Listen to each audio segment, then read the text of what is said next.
Cause I don't give a fuck what you say. Yeah, I'ma do shit my way.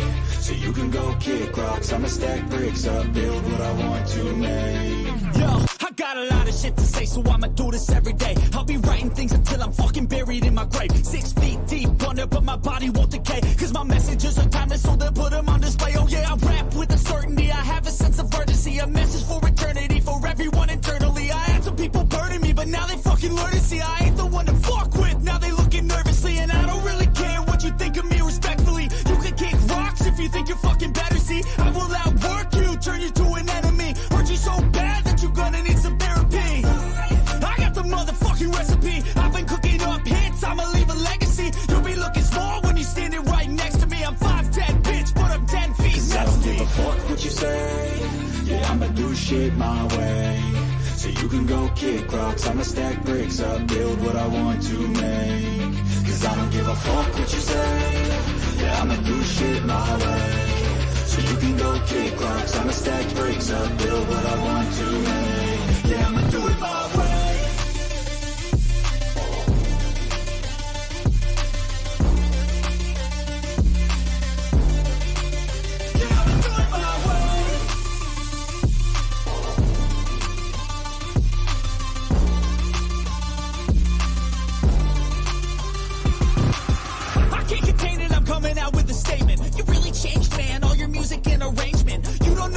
Shut your mouth, you can save it. I'm the same dude that got his come up from the basement. 100 songs, 100 weeks, didn't change it. Experiments, development, intelligence, and patience. I'll do it all again, cause I never feel complacent. Let's keep the good vibes, positivity's contagious. I'm never looking back, cause I made a life that's passionate. A college graduate suppressing all his talents, yeah. He found a way to go and change, become an advocate. For taking control of your life, go out and battle. And you think you have a dream, then act on it. Get after it, get out your head and fucking capture it. You got one life to master it. Don't give up on your future. We all start losers. We're all late bloomers. Gotta start through the sewer. What you say? Yeah, I'ma do shit my way. So you can go kick rocks, I'ma stack bricks up, build what I want to make. Cause I don't give a fuck what you say. Yeah, I'ma do shit my way. So you can go kick rocks, I'ma stack bricks up, build what I want to make. Yeah, I'ma do it my way.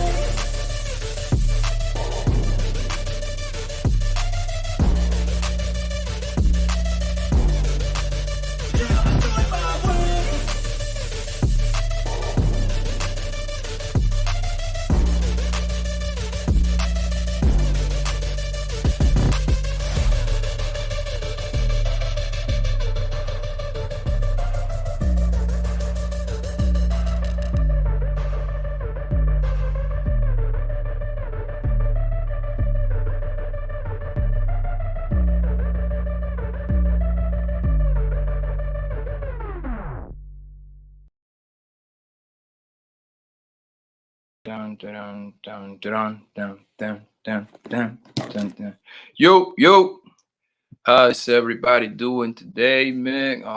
First of all, let me say Merry Christmas to everybody.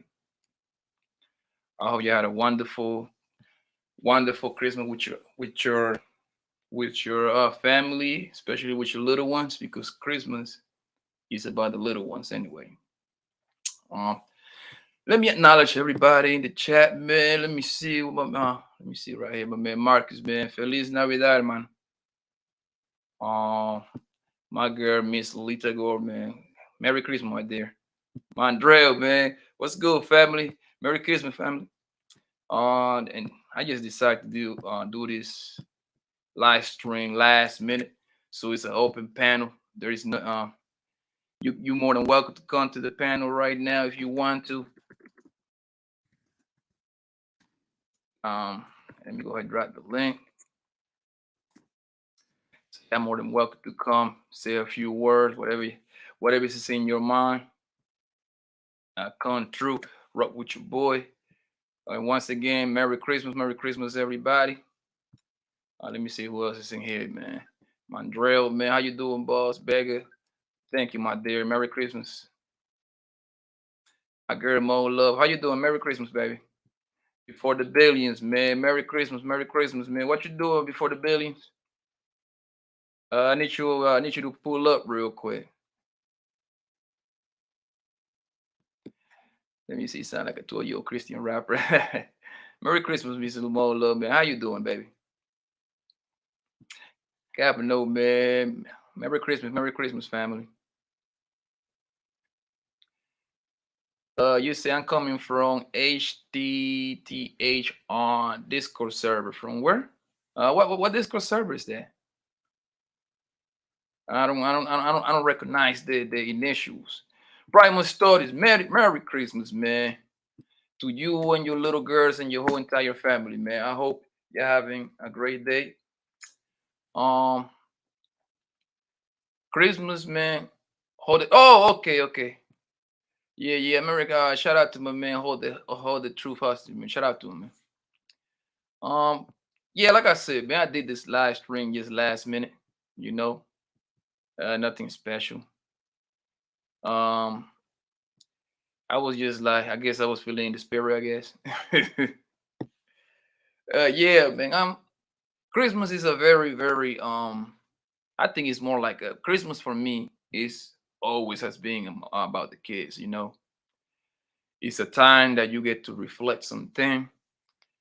That's a time that you actually start getting your thoughts in order. You start actually kind of like start thinking what are your plans for this year. I mean, I believe you're supposed to start thinking about your plans for next year like around Thanksgiving. Once you pass Halloween, you gotta start, which is like the last week of October. November is right there. You gotta start thinking about your plan, what you're trying to accomplish, all the goals that you're trying to accomplish and stuff like that. But Christmas is for the kids, yo. Let's be honest. Let me see what my man say over here. 1 second. Quan, what's good, family? How you doing? Are you from Spain? So what? So you speak Spanish? I live in Bulgaria. God damn, you with the Vikings over there, bro. You over there with the real Vikings. So also Christmas is a time for you to give. That's when you give the whoever is in need. It's always a good thing for you to kind of like give uh somebody. It can be it can be your family, it can be your friend, a kid that is less fortunate than your kids and your family. Give them something, you know what I mean? So that person feels good about themselves. That's what I believe. So I'm sorry, I'm watching the game. I'm watching the game. Yeah, I don't know. Do you like my hat? This little Christmas hat that they gave me. Yeah, you gotta throw the flag on that, man. That's a pass interference. Do you like my hat? This is an old hat right here. This is a Christmas hat. I hope you like it. I hope you like it. Kids made it for me. See that poor bunch of stuff. It's a Christmas hat. It looks weird, huh? What my man said right here, he said, yes, it's Spanish, Catalan. What the hell does Catalan mean? Catalan is from what I'm from, if I'm not mistaken, Catalan, that's what they call the people from Barcelona, right?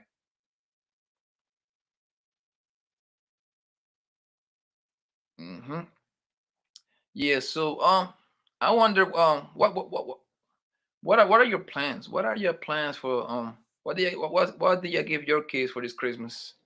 I gave my kids a whole lot of stuff, yo. They broke my pockets. My kids, my niece and nephew, and all of them. Hell yeah, man. It costs, man. It costs. This grown up shit, man. This shit sucks being a grown up. What is what is Catalonia? What was that? Is that a language?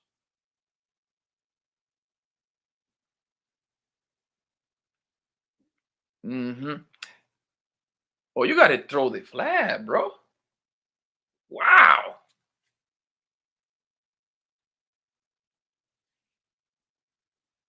Mm-mm-mm. Anyways, I'm sorry. I'm watching. I got caught up watching the goddamn game. Aaron Rodgers is throwing interception right now, but that's supposed to be a pass interference.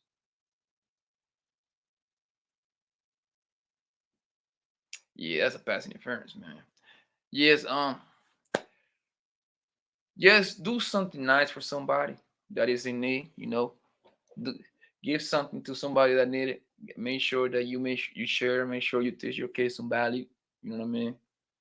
Um, I just there is nothing. One thing about that I like about Christmas is when I see the babies opening the gift. That right there is it's a beautiful thing to see. You know. So I wonder, does everybody over here got kids?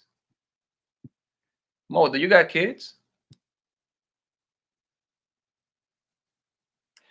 She said, I gave them wisdom and told them Santa wasn't real and then pushed them into a pool. Damn, that's rough. That's rough, yeah. I never told my kids that Santa Claus wasn't real. That's kind of like that's like a taking the babies taking their it's kind of like taking their innocence away. Ain't no need for me to tell eventually my kids gonna figure it out that Santa wasn't real once they turn like around 15, 14, 15 years old. That's when you realize like Santa Claus is daddy, you know. That's when you realize that. So it is I want when I remember when I was little. Yeah, my parents they wasn't believing all that Santa Claus bullshit. I figured it out when I was like around 10 years old. That's when I realized Santa Claus wasn't real. So that's when everything came together for me. I was like, oh, Santa Claus is my mom. He's my dad. Okay. I think a lot of people doesn't really believe in the whole holiday thing. They don't believe in celebrating holiday. I think for most part it's because of the religious belief. That's what it comes down to it. Other people just other people just like other people this is what people told me before that they don't celebrate they don't celebrate Christmas nor the holiday because they say that's the white man. They say that's the white man holiday and stuff like that. But like I say, Christmas is specifically for for kids. That's like the main people that is Christmas for because you know what I'm saying. You got to go outside. I mean, I don't know if as a grown up, you know, when you grown, you always get the same gift anyway. You only want to get a pair of socks, a tie, stuff like that. Interception. Come on, let's go, Green Bay. Yeah, I got some money. I got some money in this game. That's why I'm investing in this goddamn games, man. Green Bay better win. Okay, my man, Truth, man. What's good, family, man? The link is in the chat. Whoever want to come up, yo. Welcome. Thank you for being here. I want to get my girl back. Beggars say, four-legged kids. I'm going to assume you got dogs and cats. The 18th letter. What's good, family? You said, what up, Blanco? Merry Christmas and happy holidays to you and the fam, brother. The same thing for you, family. I wish everybody in here Merry Christmas. I hope y'all having the best day with your family and kids. I hope y'all cooking and y'all relaxing right now. We open the tradition in my family. We usually we wake up like around 6, 7 in the morning. We see the kids opening the gifts and stuff like that. My man CJ for the 100 podcast, man. That's my people, man. Go subscribe to him, man. I'll be over there all the time. That's my boy. Merry Christmas to you, CJ. Let me see. My man True said you celebrate, yeah, because you got kids, you have to celebrate pretty much. Not necessarily celebrate, but you know what I mean. Like you have to like kind of like make sure the kids doesn't feel left out from the other kids and stuff like that. People crazy. That's what he say. Christmas is for capitalism. Maybe not, but that's just a tradition. Let me see. My man said, Merry Christmas, brother. Merry Christmas to you too, family. My girl Mo Cap said, my brother and me never cared about Christmas. In my family, everyone hate each other. So god damn, that's no good. Why you and your family hate each other, man? Hate is a strong word, bro. Hey, that's dangerous. Do I hate anybody in my family? Nah, fam. I can't do that. Okay, nah, that's not me. I did had a fight with a couple of my cousins though, but that's just boys. You know, boys, we always gonna get to tussle around and stuff like that. That always gonna happen, man. Especially when your big cousin trying to like punk you. That's exactly what's gonna happen. Mm-hmm. Yeah, man. Let me see right here. Okay, let's swear. My man say Merry Christmas, Blanco. Merry Christmas to you too, family. I hope you and your family having a ball. Come on, man. You gotta get that first down, bro. Yo, Miami can score, but they cannot stop nobody. Green Bay, they lost Devontae Adams, man. They was out of here. So yeah, man, make sure everybody please subscribe. I hope everybody subscribe to the channel because the channel is growing. Also, I need people to buy the membership, man. Become member of the channel so you can have access to the private live stream. I got like 3 private live streams that nobody else get to see. So make sure you do that for me, yo. The channel is growing, getting close to 2,000 subscribers. Thanks to you. That's the only people I got to thank. Thanks to everybody. You're the best. We building this shit over here from the ground up. So the goal, the next, hopefully I get to 2,000 before Martin Luther King. That's my goal. Get to 2,000 subscribers before Martin Luther King holiday. So hopefully I should be. So we're gonna celebrate. I supposed to have a monetization party. I supposed to do that, but that whole what's her name? Megan Thee Stallion and Tory Lanez thing came out. That whole Megan Thee Stallion whole situation came out, so I covered that thing. So we're gonna do that next Friday. Next Friday for sure, we're gonna have a monetization party. It's for you people. We're gonna celebrate you and for being awesome, for being a regular participant over here in my channel. Just know that y'all always have a voice in here.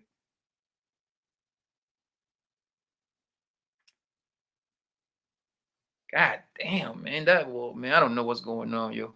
The game is too tight to 2020, 4 quarter. So what did you give your kids, Mo? Did you got nieces and nephew, baby? Truth, what did you give your kids? Oh, I don't think Truth participate in the whole Christmas. I think Truth is a Muslim, I believe. Yeah, man, do what my girl Mo Love said. She said hit the like and make sure you sub. Yeah, make sure you subscribe to the channel, yo. Make sure you subscribe to the damn channel. Because one thing my analytics always tell me is, oh, come on, Tro. My analytics tell me that like 62% watch and 38% is not subscribed. So what I need to do is what do I need to do to convince you people, man? I need everybody that watch to subscribe, yo. And while you at it, if it ain't something that you don't like in the comments, you can just always inbox me. You always more than welcome to send me a message on my Instagram or send me an email. You can always send me a DM. I'm gonna put my my Instagram here.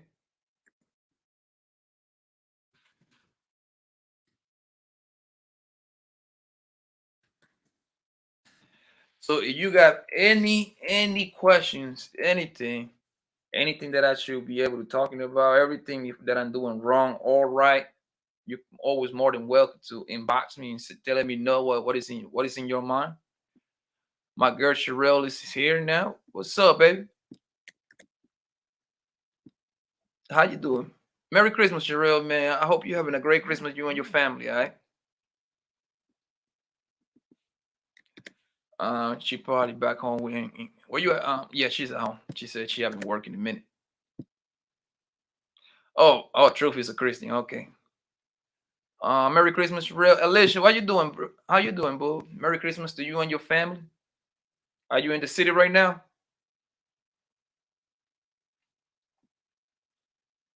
Okay, let me see what my man Killer Swag 216 said. I gave my nieces 2 PS5. Oh boy. Yo, can I get a PS5? Let me see to each of them, but I gave them months ago. I told them that it was their Christmas gift. Oh, you cheating, bro. You're supposed to buy them by the law. You're supposed to give them a gift today. Yo, Sherelle, what you gave? What kind of gift you gave all your nieces and nephew?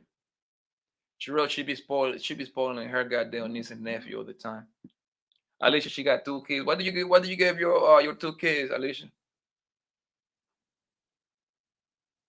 Man, I gave my kids. They got everything, bro. They got all kind of stuff. It's to the point that I run out of gifts to give them, yo. I already told my oldest, I was like, yo, I won't be able to give you no more kids. I mean, I won't be able to give you no more gifts because she got every damn tablet that she got a smartwatch. She got what else? She got headphones. She got games. She got every damn toy that Target and Walmart have to offer. Uh, I'm done with the gift, man. I think now. I told her today, like, yo, I guess I'm gonna have to give you I'm gonna start giving you money. I guess I don't know. It's because she got every toy. She got so many toys. And one thing about kids is when they get toys, they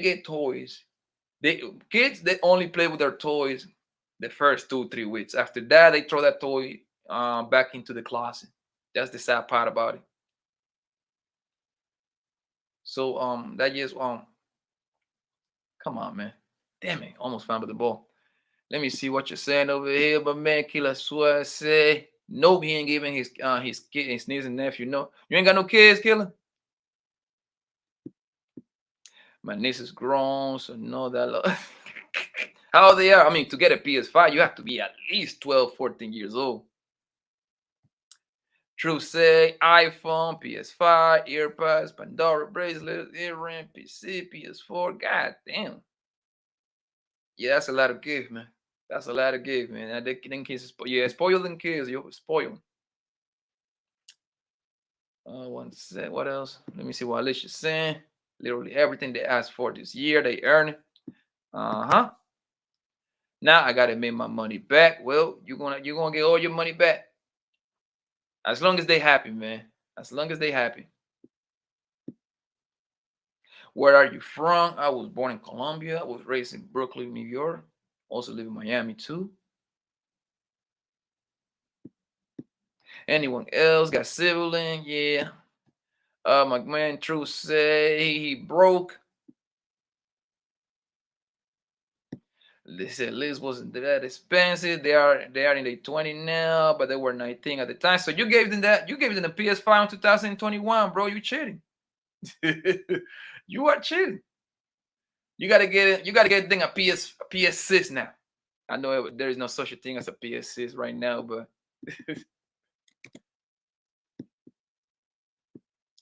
mm-hmm.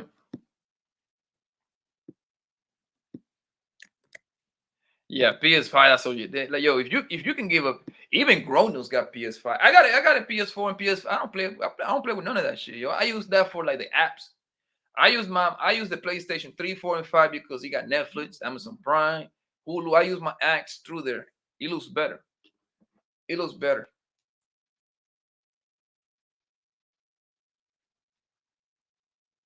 God damn it, man. This game about to go for the long run. Yeah, so what are your goals for next year, yo? What are you planning to do? I already got my goals. Say what I'm trying to do. My goal is to get to 5,000 subscribers, man. If December next year, 2023, I need to get to 5,000. I get to 5,000. I want to turn this channel into a business. At that point, it will be that's when this channel will be considered a business. When you get to 5,000 subscriber. Also, is a few things I want to work on my car flipping business. I want to make it bigger. I want to build a website. That's what I want to do. I'm gonna go hard. Like I'm really gotta go hard this year. I need to be a $500,000 nigga, man. I need to be a $500,000. I gotta work hard for that. Let me see. My man say, truth, he said that his kids deserve more. Yeah, you're right. As long as they good kids, man, they good. They deserve everything. I was blessed to have some good kids. They smart, some good, beautiful, smart kids. Hold on, my man, Doctor. Welcome, my man, Doctor H19D. Man, he said 10K. You got your kids 10K? You give them 10K, man? God damn, this man's a high value man, I guess. More love, goal for next year. She said, I want to become pretty. Okay. Yeah, true for next. What you want? What you want? Oh, PS5? My man Apple said he want an OnlyFans. Okay, that's good. That's a good goal to accomplish to get an OnlyFans. What you gonna be showing feet? Drew said he always get himself after the kids. Vegas say I have a list of things that I need to do next year. You know what you gotta do? What you gotta do? It should be on your list. Become a member of the channel. That's what is supposed to be on your goddamn list.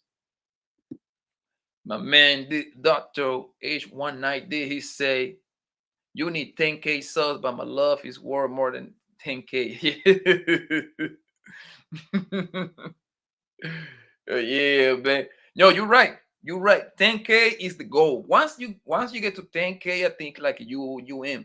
You see what I'm saying? That's one like in my personal opinion, I believe that when you get to 10,000 subscribers, I guess that's when you become a real YouTuber, I guess. God damn, these people running wide open, bro. Yeah, you're right. 10,000 is the goal.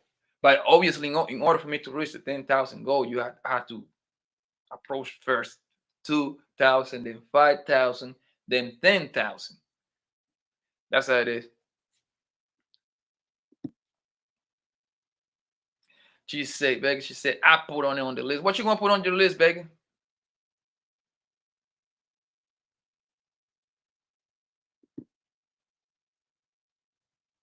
My man said, just got to lose 5 more pounds, then put on 10 pounds of muscle. Yeah, you gotta hit that gym, bro. You can put on 10 pounds of muscle, literally going, I want to say 60 days, 2 months to the gym. I don't know if you're into that. You have to eat a whole lot of chicken, bro. You need a whole lot of salmon, chicken, eating weight. I need to hit the gym too. I'm slim. I lost some weight. I've been stressed out lately. I have a lot of shit to do. I got a whole lot of shit in my mind. Yo, what's good, family? What's good, Brody? How are you? I'm good over here talking to you. I've been watching the game at the same time. Oh, what game is still on? The Dolphins, Miami Dolphins is playing Green Bay Packers, and both of them got playoff aspirations, so they're playing for something. Whoever loses, pretty much. I mean, if Green Bay lose, they ain't going to the playoff. If Miami lose, they're gonna be pretty much near out of the playoff picture. Yeah, so I told everybody Miami was going to slow down, for real. Yeah, man. How you feeling, fam? Oh, I'm doing well, brother. I can't complain right now. I mean, I'm blessed. My children happy. As long as they smiling, jumping on me, I'm good. Everything else can wait. Yeah. That's what matters. That's what matters. You know, when you become a parent, you become an adult. Every holiday is pretty much about them. I mean, it's like Thanksgiving. Thanksgiving is more like a family, more oriented. Christmas is family oriented too, but it's more about the kids because they take the chunk of the money out of your pockets anyway. You see what I'm saying? Yeah, absolutely, bro. Absolutely. Mm-hmm. Hell yeah, man. What you got? What you got your kids? Well, for my daughter, she had a pet. She wanted because she had broke her other one, so I got her another Pandora bracelet. I got her some earrings. I got her. Oh, fuck. I got her cherry red 11s, and she wanted the iPhone. Like all the things, it wasn't too much on the list because they already had everything else, but it was just shit just costs so much. And then for my son, I got him a PS5. Got both of them some PS4 games, PS5 games, and he wanted a computer. So I'm spent, bro. Like, all right, I'm done. Wait, don't you think you're running out of stuff to buy your kids, bro? Because I am. Yeah, I mean, that was the thing. Like, so I told them this year, next year, we ain't doing these goddamn keep upgrading Apple products every year. Like, we ain't doing that. Like, I'm not buying another iPhone again next year, and the shit just the only thing that's upgraded is the daggone camera. I ain't doing that. Like, everything else is pocketed for college now. We about to start being a lot more responsible, bro. Like, next year is their last year in high school, so it's time for some other things.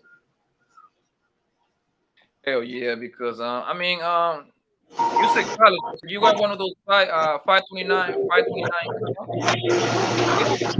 Say that again. Do you have you mentioned college and stuff like that? So I'm gonna assume you got a teenager at least. Okay, one of your kids gotta be a teenager, right? You said no, they're not. They're not in college. They're in high school right now. And I'll say that's what I'm saying. One of your kids got to be a teenager then. Yeah, both of them. My daughter 17, my son 16. Mm-hmm. Like, do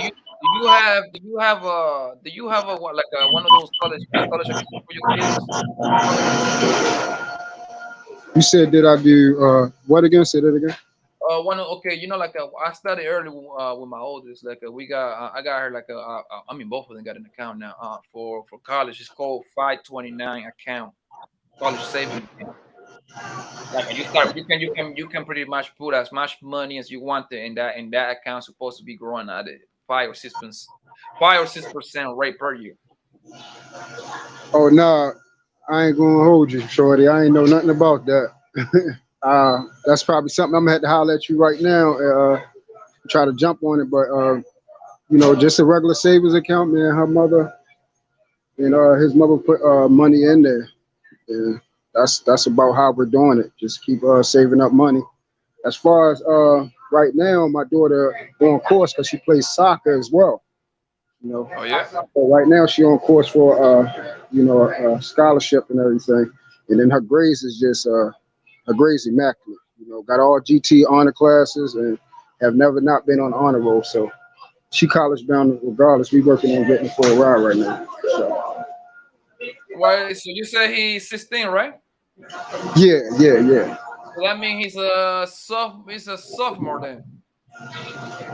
Say that again. He's a sophomore. He's in the 10th grade, right? Yeah. Okay. Oh, well, Division One schools looking at him.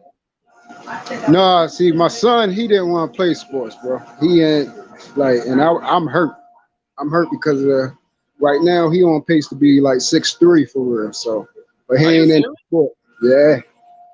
So, like he taller than me right now. So I'm kind of hurt about that. I tried to get him to play. Bro, I tried to get him to play. But he only want to hoop. I think you have to kind of like, I mean, 16 is a little bit kind of old at this point, but I think you should you should force the little man a little bit more though. Because I had a nephew just like that, bro. My nephew's son, no, my nephew, take that back. My cousin's son, this little this guy's a giant. He was in the 8th grade. All the coaches used to come to me and ask me, man, why your little cousin want to play? This month he was like, he's 6'40", he like 230, 240, bro. You see what I'm saying? He tall as hell. He just want to play video game all day. So I forced him into playing. Now he playing. Now he love it. You see what I'm saying? Because I forced that into him. Yeah, I tried, but you know, the thing about it is, if you try to force it, they're not gonna love it. You feel what I'm saying? And I tried. Like I tried to tell him, I tried to convince him. I was like, yo, you want to do all these things, travel. You like buying all these things right now, like having nice things that I gotta buy right now. So if you want to have all these things, you know, continuously in your life, why not? Let's do this. I was like, they're about to start changing the laws. College is making money now. I was like, all we gotta get in there. Like all we gotta do is get in there, and we good to go. I said I show them everything like that, and of course, you know, my daughter tried to play basketball when she was younger because she saw me play basketball. You know, I played basketball and football all my life. Oh So, yeah. but so she thought she thought it was gonna be kind of easy until them lights came on, and then it was a different story. Yeah. She got out there. The She got thing out there and started bringing the ball up the court, and then things was different because everybody was like centered around her instead of like on the soccer field. There's so many people in motion.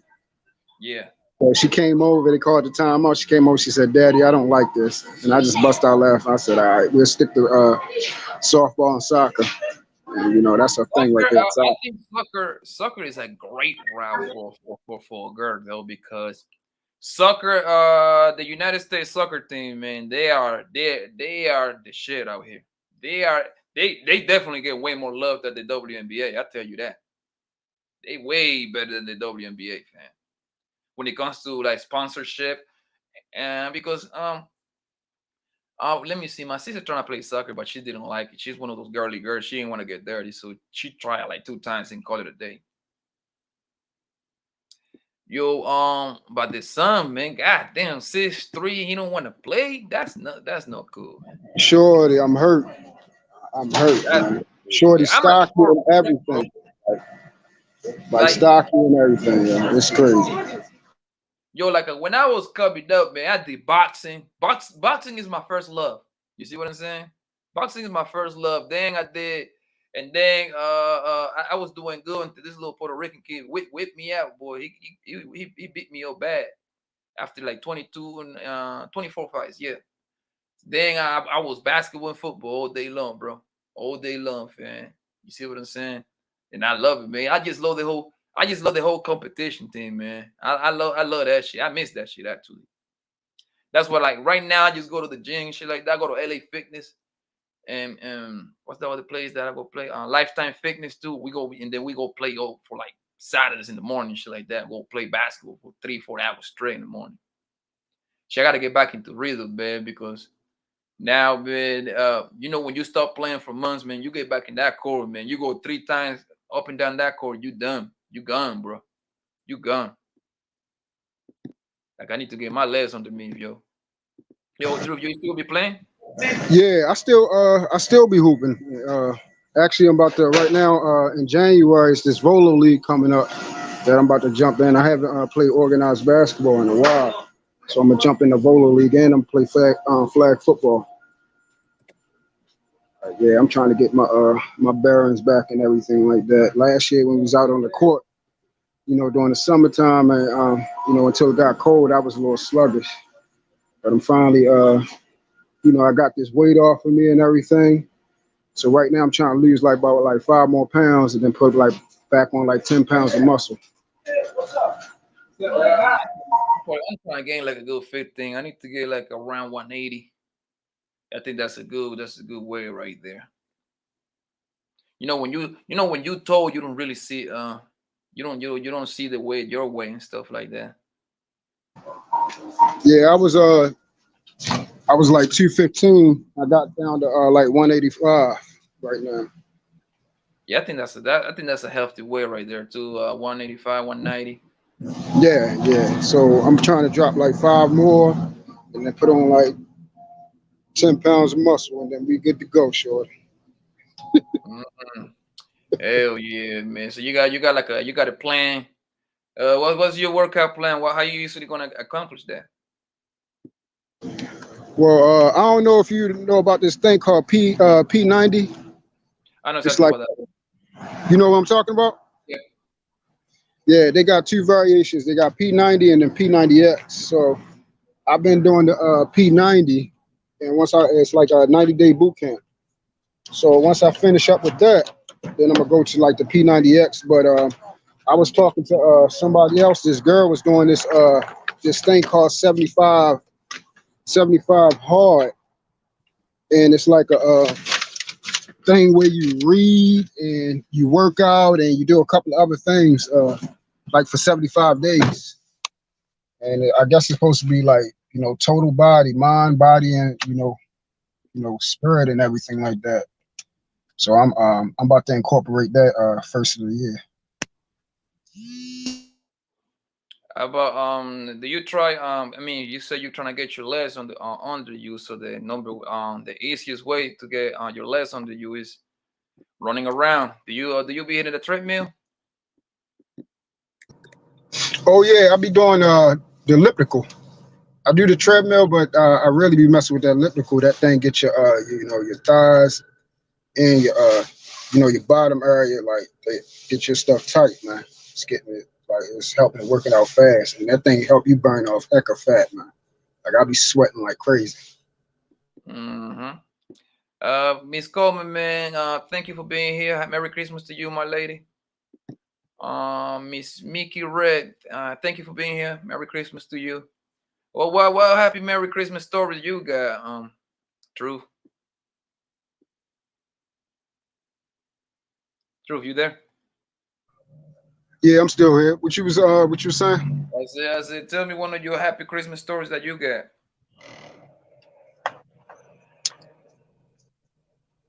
I mean, for me, well, the greatest Christmas that I ever had, if you're talking about from my POV, was probably like when I was like 7. And I mean, everything on my list I had Sega, Super Nintendo. This is back when the Huffy bikes was popping. I had a drum set because my father was a musician. Clothes, everything that I asked for. What else did I have asked for on there? Of course, back in the day, this was when, train sets was popping, Hot Wheels. And remember those race car tracks where you push the button and our cars used to, well, this is a long time ago. This is what I was doing. That gotta be like late 90s type of thing, right? Yeah. I'm 80s baby, 84. So when I was 7, this was 91 Christmas. So yeah, that was my greatest one. And then the best one with me and my kids was when their mom allowed me to get both of them. I had both of them at the same time. They stayed with me through Christmas Eve and the majority of Christmas Day. Like we woke up instead of me traveling to them. And that Christmas I maxed out again. This is when they was a little bit younger, but they it was more about quantity and stuff like that. It was about I think 4 and 3, something like that. And that was the best one for me, because I woke up to them and everything like that instead of traveling. So yeah. Hell yeah, man. Like me, I ain't gonna lie to you. Our Christmas when I was a youngin', man, that was just the best. You couldn't wait until December come around, because I know I was gonna get all kind of stuff, yo. You was gonna get. I know I was gonna get for sure. Do you remember those electronic card called what's the name of that brand? Nico? Oh yeah, I was about to go. Yeah, that's the thing. The remote control cars. The what the fuck was mine's called? It was called mine's was all green, black, and it had like the little teeth on the front. What is the name of that daggone truck, bro? And then like my family from side to side is huge, bro. Like especially for my dad's side. Like my grandma and my grandpa, they had 13 kids together, right? My grandma had 13 kids and shit like that by my grandpa. So I got 9 uncles and 4 aunties. Well, one of my aunties just passed away the other day. So you was gonna get all kind of gifts, bro. You see what I'm saying? So that was just especially clothes. You want to get clothes. You're gonna get fucking all kind of balls and stuff like that. Baseball ball, a ball with a glove.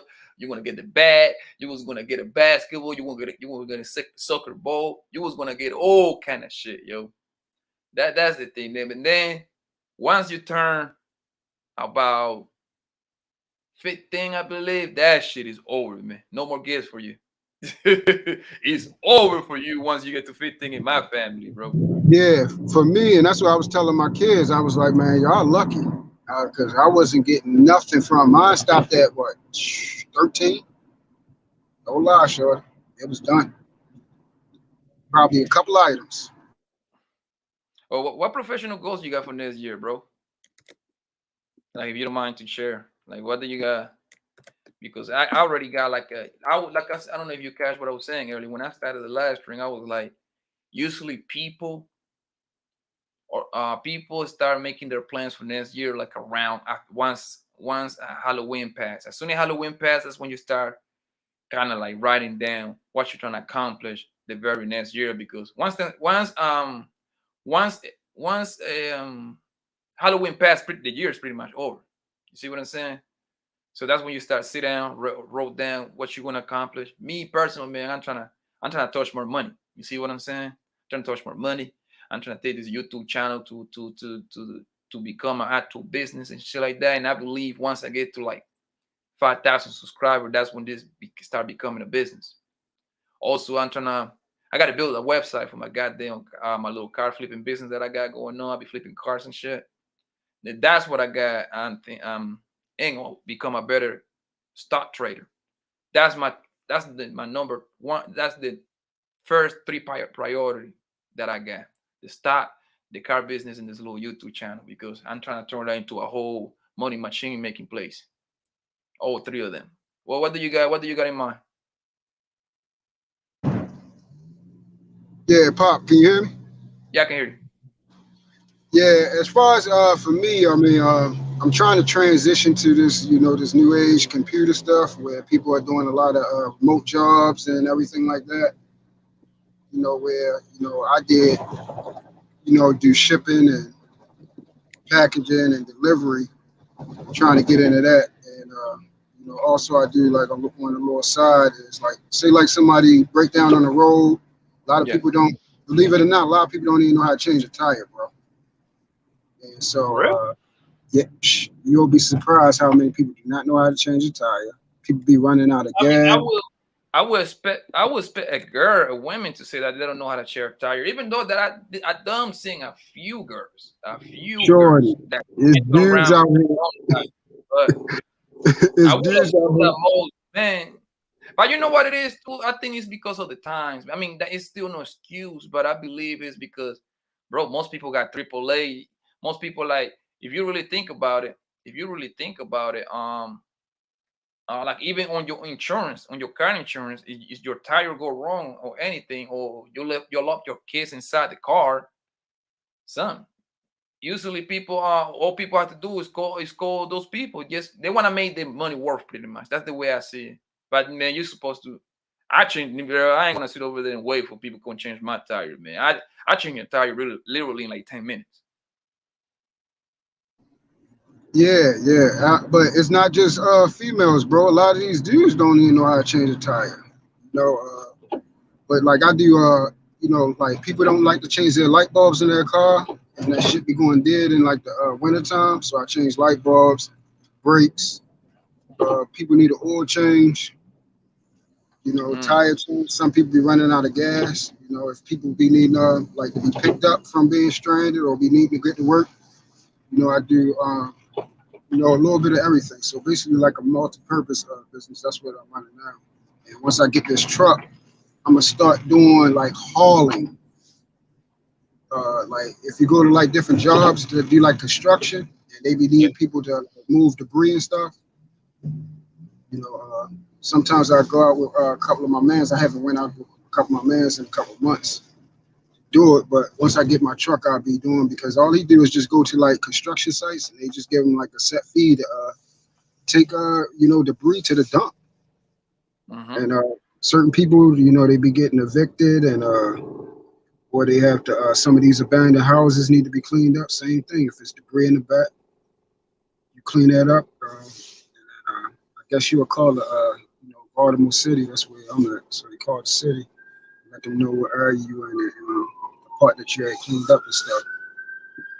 And then Yeah, my girl, Mickey Ray. I have seen it done. I could probably do it, but why struggle with it when that's a man job? Shit, you absolutely right, baby. You're right. You got a boyfriend, a husband. I mean, it all depends too, Mickey Ray, how far you are from your house. Like, you wanna, like, let's say you are like an hour and a half away from your house. You gonna sit over there and wait for your man to actually like go, man, make it all the way over there. But I understand that you're absolutely right when you say that's a man's job. Like I say, I can change a tire literally in like 10 minutes. 7 minutes you spend on the goddamn jack anyway. As long as you have a jack in the tool, we good. We good. Yeah, see, a lot of people have that daggone weak jack that come with the car, bro, and Oh, sometimes that thing, that yeah, shit trash. Bro. yeah. So it be a little hard to do it. I keep an old school jack. You know, the old school jack, this shit is heavy as hell. But those have Yeah, that's what I went to. I went to Advanced Auto Parts and just got one. And you know, that make it quick and fast. no, that one because they one with the big old stick, with the big old metal joint that you pump it up. Yeah, and you turn it with the motor. That thing make it fast. That thing weigh at least 40, 50 pounds. That shit is so heavy, yo. The one I got. You dropped it. No, you're right. No, you drop that thing on your toe, boy. You're gonna be not able to say nothing for a while. Mm-hmm. Yeah, man. Usually I'll be having tire problems in the summer because you know I'm in the West Coast. So when it gets hot over here in the West Coast, it gets real hot. So that's when the tires seems to explode or fucking go flat and shit like that. Like you just get on your car and you know you're riding on the rim, you'll be like, damn, I got the insurance thing. I can call the insurance, can get this shit for me, but it's gonna take them an hour and a half for them to get over here. I might as well do it myself. It takes me 10 minutes. Heck yeah. Like see here in Baltimore, we raggedy as heck, man. Like they don't all they do is drop, you know, the salt down here, and the salt eat the heck out of these streets, and then they will go years without changing the street. And people be coming by and tan because these potholes be so daggone big, bro. And if you don't watch where you're going and you trying to fly down here, and you already know these people in the city, that's all they doing is flying. What percentage of men do you think they don't know how to change tire, yo? Bro, believe it or not, probably like we're talking about properly, like actually getting it done, actually knowing how to do star work. And what I mean by star work, a certain way you're supposed to go in a star pattern when taking off the nuts and everything like that. So they don't even understand that. And understand, like, if you got a flat tire, you know how to lift it up and adjust the level before you actually take the tire off, balancing the car and stuff like that. So I'm gonna say at least about like 55, 60. God, that's a big percentage, man. Yo, welcome, Mr. Ray, man, the richest guy in this space. They call money bro. He got all the bread. This man, he was the one that became a millionaire with Bitcoin and Dogecoin. He got all the bread. If you want anything, you want to learn the crypto game, you need to link up with him, man. He be giving me tips and stuff like that. Do not lie on my bank account, bruh. Oh, listen, we getting there. Ray, thank you for the cash out love, man. I appreciate you, bro. Oh no, dude. We're live at the same time, so I don't get to come over to show support the way that I'd like to, and it's Christmas, bro. You know what I'm saying? Like, we adults, we don't get Christmas, but we can give each other Christmas. Yeah, you know what I'm saying? Yeah, it's always I love you because we always talk about money. That's the type of shit I like to talk, man. Money. How can I make more money? And I'm very hold on one second. Let me acknowledge the people in here. Just Jay, baby, how you doing? Merry Christmas, mommy. Beggar, Merry Christmas. Kristen, Merry Christmas. Who else is in here? Miss Mickey Ray, Merry Christmas, baby. She say, I ain't changing no tire. Somebody gonna stop whether they know how to do it or not. Damn, Mickey Ray must have a fat ass or something, man. She got it like that. People gonna stop. let me know something, Mickey Ray. How you look like, baby? Because oh my God, you're talking from experience. She like obviously happens. Like she's seen it done before. So yeah, so just Jay, baby. I hope you spoil the shit out of your kids, baby. I know you're a good mom over there. Merry Christmas to you and your family. And once again, everybody, Merry Christmas, man. spoil your family, spoil your kids, because tomorrow is never promised, man. Tomorrow is never promised. Go ahead, Ray, man. How you doing, family? Good, man. Good. I was just tapping in with you. I was like, I saw that you had a stream up. I was looking through. I was like, man, somebody's got to have something going on. And so I was tapping in, and I was like, oh, you talking about planning? I was like, yes, sir. And then I'm excited for you for the stuff that you're doing. Actually, Yes. I also owed you that $10 because, like, when I was watching your stream before I was watching my stream, I learned how to do a bunch of stuff watching your stream in StreamYard. Oh man, Troy, don't listen, man. Ray, don't learn from when it comes to this. Don't learn from me when it comes to this. I'm still learning this shit, man. I know Man, the rules well, over yet. I'm usually rushing because, like, I come straight from work and then I'm coming straight onto a stream. And so, like, me being me, I'm 100% transparent with my stuff. Like, I have a job. I am part owner of that business, but I have a job. So, like, I come from work. I have very minimal time to actually play in StreamYard before I go live. So every week it's gotten a little bit better because, like, Yes. I'll have a few more minutes to just mess with it. But I actually had time, and you were streaming. So I was watching your stream and I was like, oh, I could probably tweak that. And, like, I got in the program and started figuring it out. I had, like, a banner going all night. I was like, this is much better. Yeah. So you're definitely ahead. You're ahead of me as far as, like, knowing how to use it. But I'm literally getting just enough to get on air before I do my show. So yeah, Ray, you are a money guy, right? You a businessman. You're yeah. a money guy. Yeah. What are your plans for next year, man? Oh, well, when it comes My professionally, plans- when it comes to make more money. So the way that I do plans is a little different than other people. So I make plans that are so big that I know I'm gonna fail at my plans. So I fail at all my plans. That's the first thing. I fail at a lot of stuff regularly. So for me, my plan every year is to double my net worth. Every year, to try and double it up any way possible. Which at this point in the game, because I'm not rich, is a lot harder because I'm in the trenches just like everybody else who's listening to this. So it's just not easy to just double your net worth unless you're straight broke, in which case saving $100 is doubling your net worth. That's kind of, and then subjectively, that is also not easy. That's one of my plans. I'm planning on making more time for my chick, like, to do the stuff she likes, because, like, she does not value stuff, unfortunately. So I can't just buy her a purse and get her to shut up. She, like, wants me to do things. So, like, I'm not even joking. Want like, you there all the time, huh? Well, it's not all the time. It's just her value set for, like, what she wants to do. She wants to do things that take time, literally. Like, so, like, for her birthday, I took her around and, like, we went shopping. I'm trying to, like, buy her a purse. I'm trying to get her a bag. And she's like, oh, that's cute. And I'm like, do you want it? No. Like, okay. And we're going around a bunch of places. Like, I took her to Coach. Went to Michael Kors. Like, she didn't want the bag. She would not take it. What she wanted was me to walk around with her to look at purses for an hour and a half. Oh my That's God, what she actually wanted.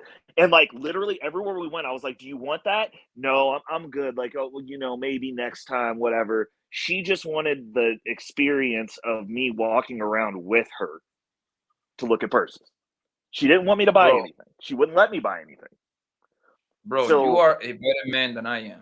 I just can't do that, bro. I just can't. 100%. I don't got patience. And it's hard as dude. Because men shopping is very simple. Men shopping. When we go shopping, bro, it literally takes 10 minutes. Literally. Yes. Yes. We know our size. Like, for example, I know, for example, before I leave my house, in my head, I already know what shoes I'm gonna buy because I already know my size. Hell, I don't even have to try them bitches out. I go into Foot Locker or Shoe Palace, whatever store I'm going. I'm gonna go in there. Yo, give me size 11. Bam, give me that on black. I'm out. Oh, you wanna see the shoe? No, give me the boss. I'll get the fuck out of here. It takes me like 7 minutes parking. I'm going for real. Yeah. And so she likes to do time-consuming things. So it's not necessarily like the shopping aspect of, like, walking around. She's like, oh, I'd like to just go sit in the park for an hour. Or I'd like to go look at Christmas lights. I don't want you to buy me anything. I just want to go look at Christmas lights. So for me, that requires me to stop what I'm doing. You know what I'm saying? And so like it's a different adjustment because previous relationships, like most women, you can just get them the bag and like they kind of leave you alone for a while because they got the thing. And like the way that I'm set, like I know exactly how much time that hour and a half costs me personally.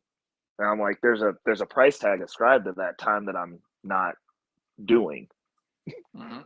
And I know what the price is, which makes it harder for me to do that. But like that's what she values. So like that's one of my goals for next year is to get better about that. Oh, go ahead. Do you know how you kind of kill two birds with one shot? It would be take out on trips, bro. Like take off a weekend from work. You and your girl going to a resort and shit like that. Like you got to drive. I'm talking about in order to be a real trip, you got to drive like 3-4 hours away. You might be in the same state, but take it somewhere else. You in Kansas City, right? Yeah. How far are you from St. Louis? Driving. Like 4 hours. 4 hours or so. Yeah, do some shit like that, man. Oh hell, you know what I'd do if I was you? I take my girls to Vegas, man. We go to Vegas, LA, San Diego, shit like that for the 2 days. The issue is I don't like being tapped out. Like I'm gonna want to work. That's not the issue. The issue is physically me. Like if I have a computer, I can be working on something. I mean, you can so like that's does your job require you to be there physically? Does what? Does your job require my job 100%, but like if I'm not physically there, then I'm working on my content stuff or I'm working on my crypto portfolio stuff. Like I have my life set up so that I always have something to do that could be making some money. You know what I'm saying? So but you're right about the two birds with one stone because like generally speaking, like if I took her somewhere and I got her a spa thing, she would be gone for a little bit. And then I could do whatever I could be working. So that actually might be a great idea. Could be factored in. You, bro. Right. Yeah. I'm telling you, words, man. Be like, go get that massage, babe. I go. I tell you, listen, and this is the best thing is because look, even because when you take a girl out of town, the trip is about them. It's not really about you. It's about her. You see what I'm saying? Yeah. But guess what though? You're gonna win too. You're gonna win by default because she's gonna give you the nastiest sex ever. You're gonna be some nasty shit on that resort, on that hotel, boy. You see what I'm saying? Fair enough. Right. Well, yes, go ahead and do it, man. Like if I were you, we'll go to you look like a San Diego. You would like the San Diego bar. You should try San Diego, bro. Dude, I literally, you might be right.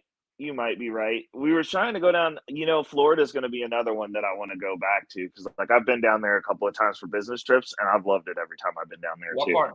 It's when we go down there, it's normally in the Fort Lauderdale, Miami area. We stay up in Fort Lauderdale, but like we'll shoot down to Miami to go do stuff usually in the evening. But like there's a conference that we go down to for my company that one of the locations is in Fort Lauderdale.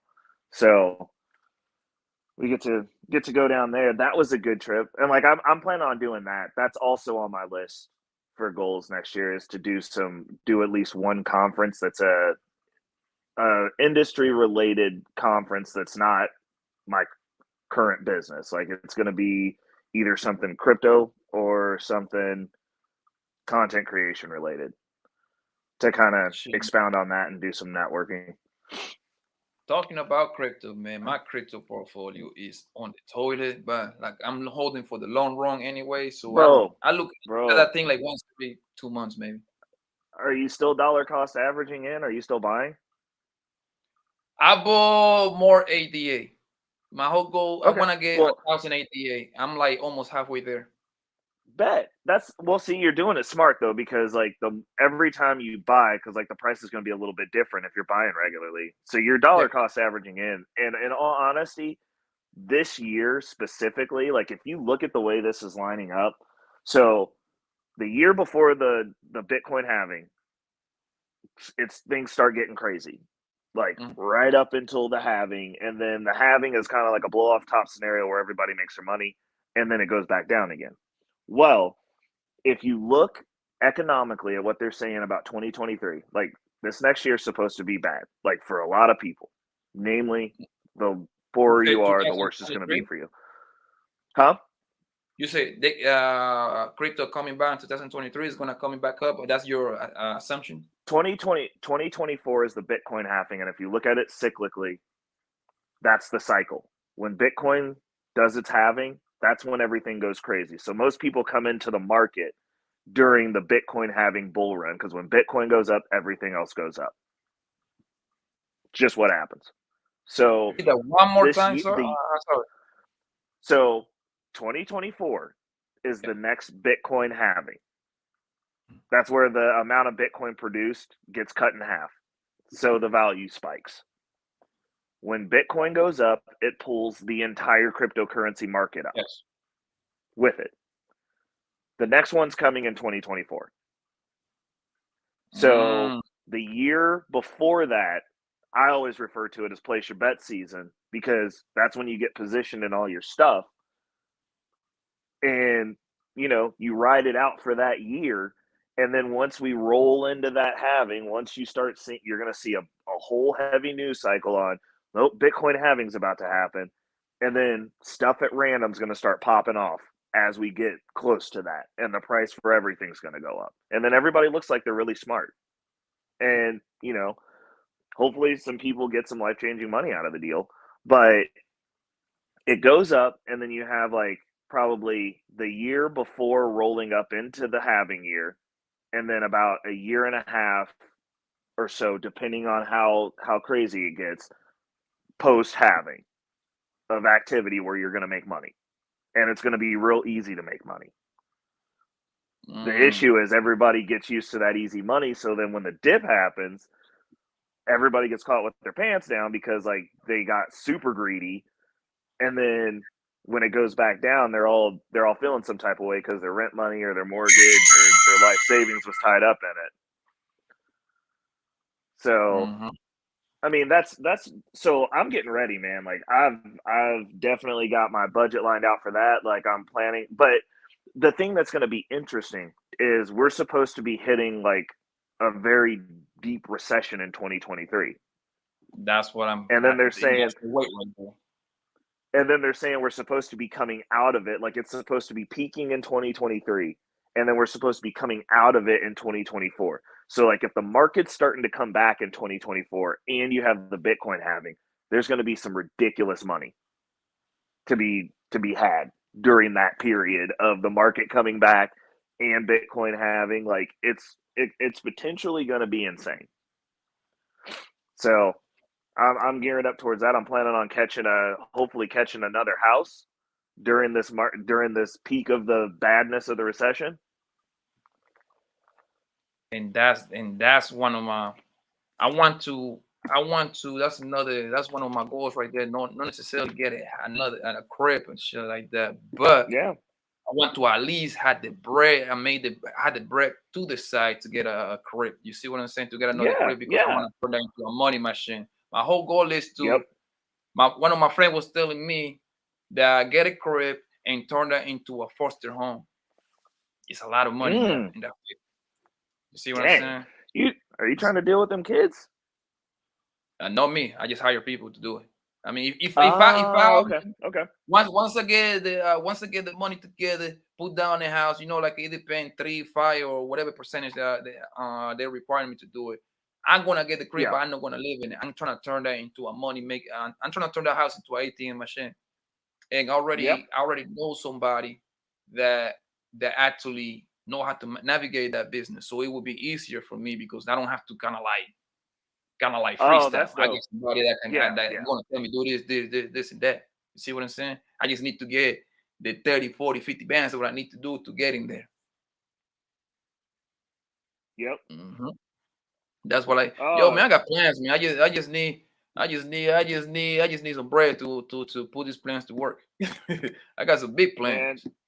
Man, hey, bro, it's about if you look at the goal and then you can if you can clearly identify what that is. So like if that's what it is, then you can backtrack and chunk that out to get to the foster home. Exactly what that entails. and then you just break it into chunks. So instead of making it like one big thing, it's like, okay, well, if I want to do this within this time frame, then 3 months from now, this is where I need to be, and this is what I need to have done. You know what I'm saying? Yeah. So like you just break it into pieces, and you go, cool. Like if I'm trying to do this in like 5 years, what are the 5 things that I got to do? Or if I'm trying to do it in a year, I got 12 months. What do you need to have done between months 1 and 4? So that by the time you hit the 4th month, this needs to be accomplished, or you're off trajectory, and like now you got to catch up within the next 4 months. Yeah. So, Man. I mean, that's totally doable, especially if you got somebody who's got the game already. That's dope.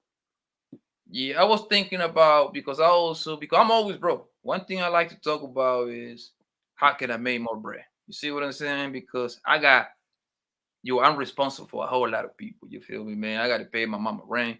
I got to goddamn pay my goddamn rent myself. I got a couple kids you got to take care of. So it's a lot of pressure on me. So I always got to find ways to make $1. You see what I'm saying?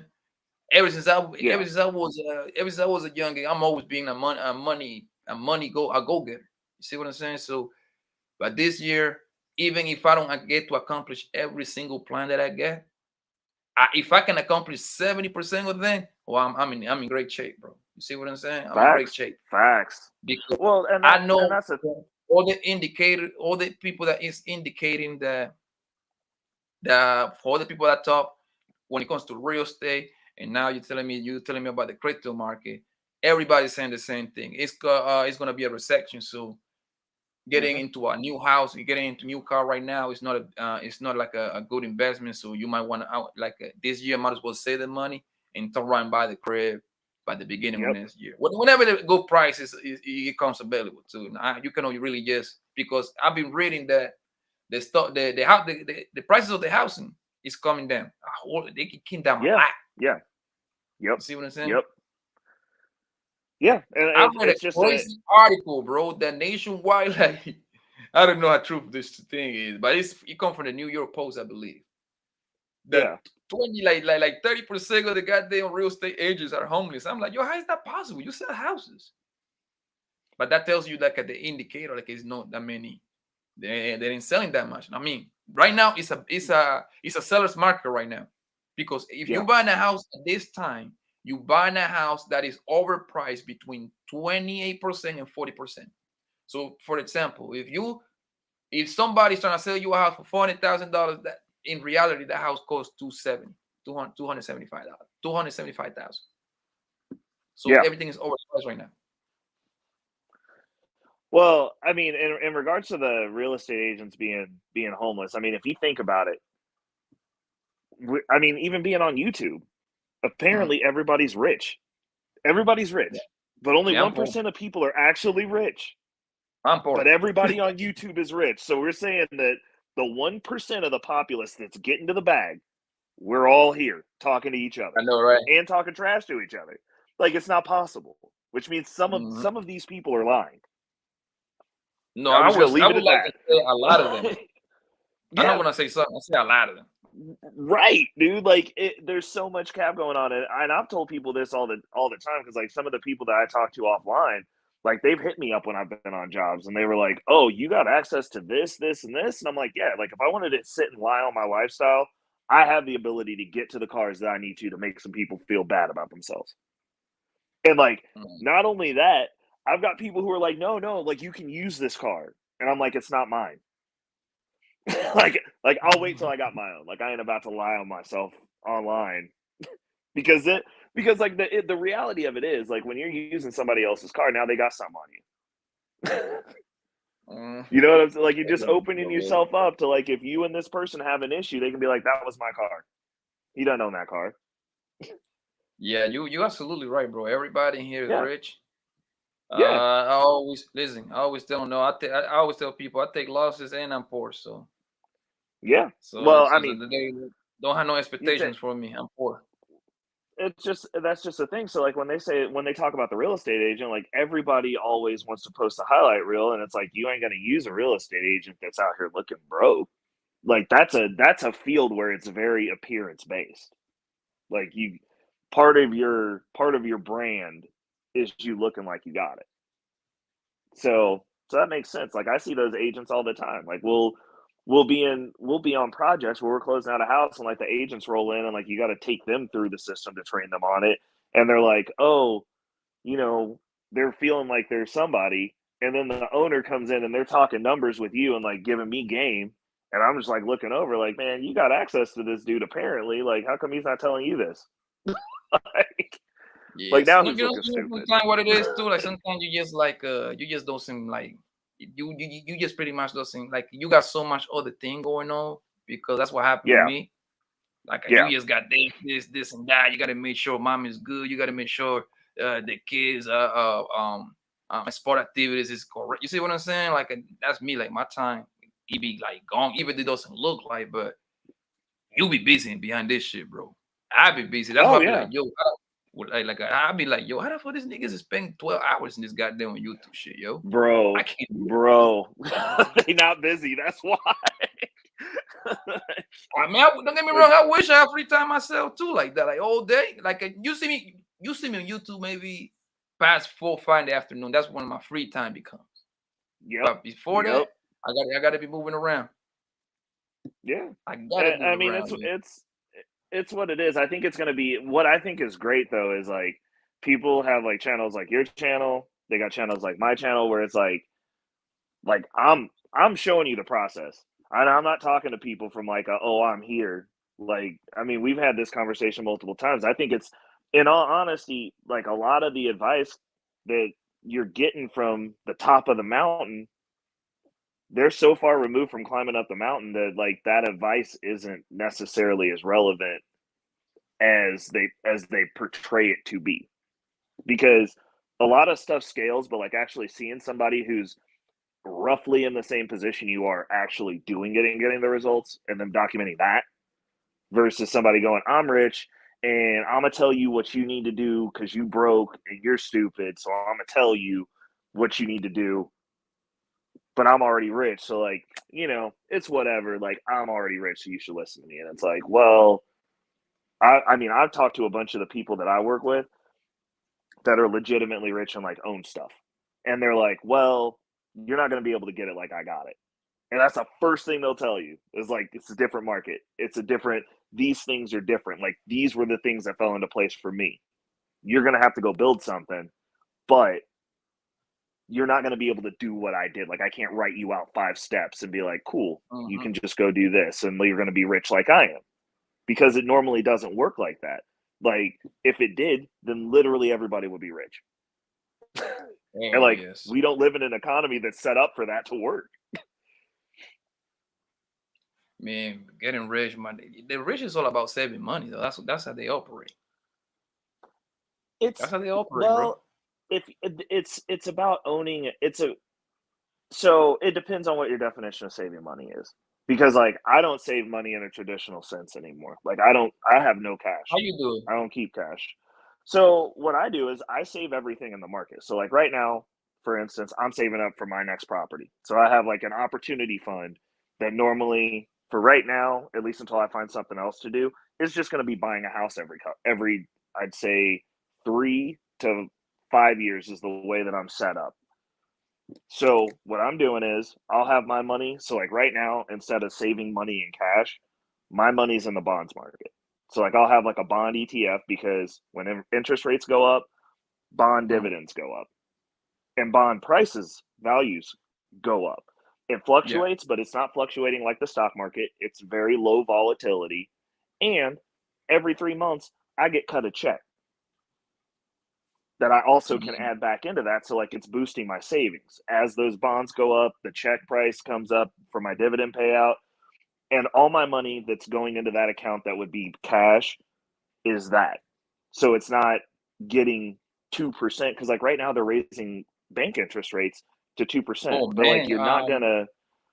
Right, because last week, the week before, the Feds, the Feds have a meeting every month about the state of the market and the economic state of the country. They raised 50 points.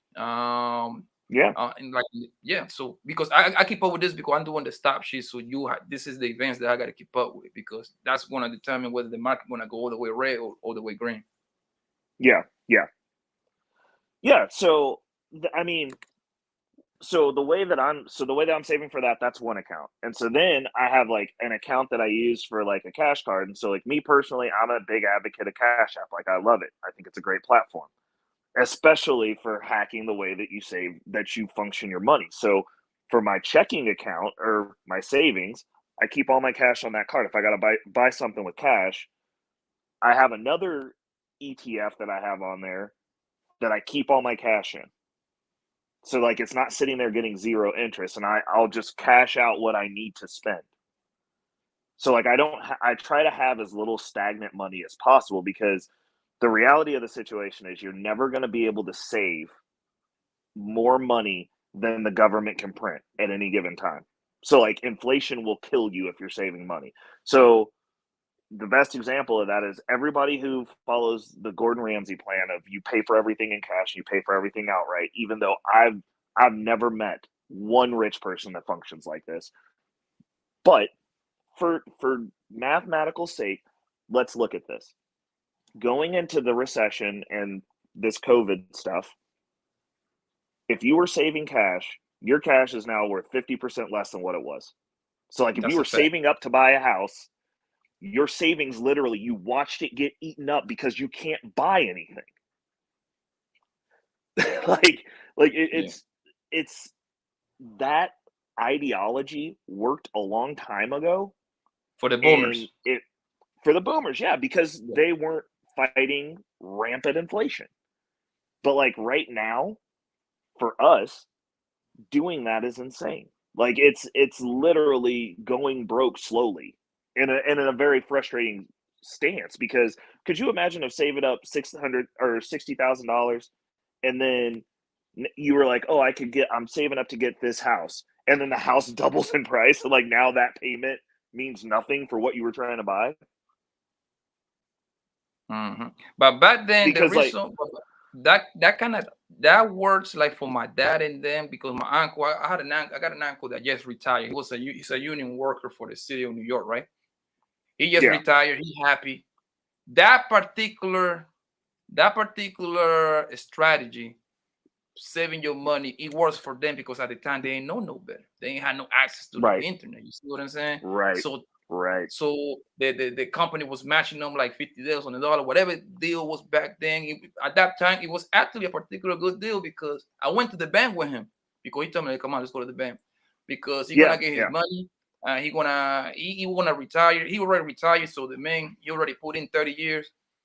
So he wanna just chill at home. He opened a couple of businesses in Colombia, so he wanna just move over there and just live like a king out there with the retirement money. So, yep. I mean, at this point in the game, like for real, if you're not getting a private banking relationship with the bank, like the bank is doing nothing for you. Like the bank doesn't care about the average person. Like they're doing nothing but taking your money in various ways. You're only getting like 4 cents for every $100 that you save nowadays. Exactly. 4 cents. It's crazy. What you want to do with 4 cents? Exactly. Like it's just never gonna amount to anything like substantial. Like if your money, it's called currency flow. Like money flows. Like if your money's not flowing, you're not making money. Yes. Like that's just what it is. Like if money was never, the way that this system was made, dollars were never made to sit stagnant. They're literally created for the purpose of transacting. If they're not transacting, they're not doing anything. Like they're going against what the purpose of them being created was for. Like if you want something to just sit and hide somewhere, buy gold bars. That was not made to transact with. Like it was made to back things. So like, like if you don't know how stuff works, it's just very hard for people to get ahead. And there's like a lot of people out there who are giving advice to like the people who they're trying to emulate aren't actually doing either. Okay, my man, welcome, my man, man. How you doing, family? What's going on, Mr. Blanco? Hello Good, to the good. guest on the panel. Merry Salute Christmas to the to you and your chat. family, boss. What's good, man? So, I'm sorry, say that again. Merry Christmas to you and your family. Oh, Merry Christmas, Happy Holidays to everyone. Hope you guys enjoying your family and enjoying the holidays, enjoying your time off work if you're off work. Yep. Yeah, but like, yo, Ray, question, man. You the crypto guy, What's up? man. What are your predictions for Bitcoin? Right now, if the last time I checked, Bitcoin is trading around $16,786, something like that. That's the last time I saw. It's undervalued. There's no reason for it to be under 30 right now, in my opinion. That's my opinion. Do you see it coming down? Matter of fact, let me pull up the chart, man. Go ahead, keep talking. I'm sorry. Keep talking. No, I'm just saying it's hella undervalued. The entire cryptocurrency market's way undervalued. Like to the point to where it's like it's clown world undervalued right now.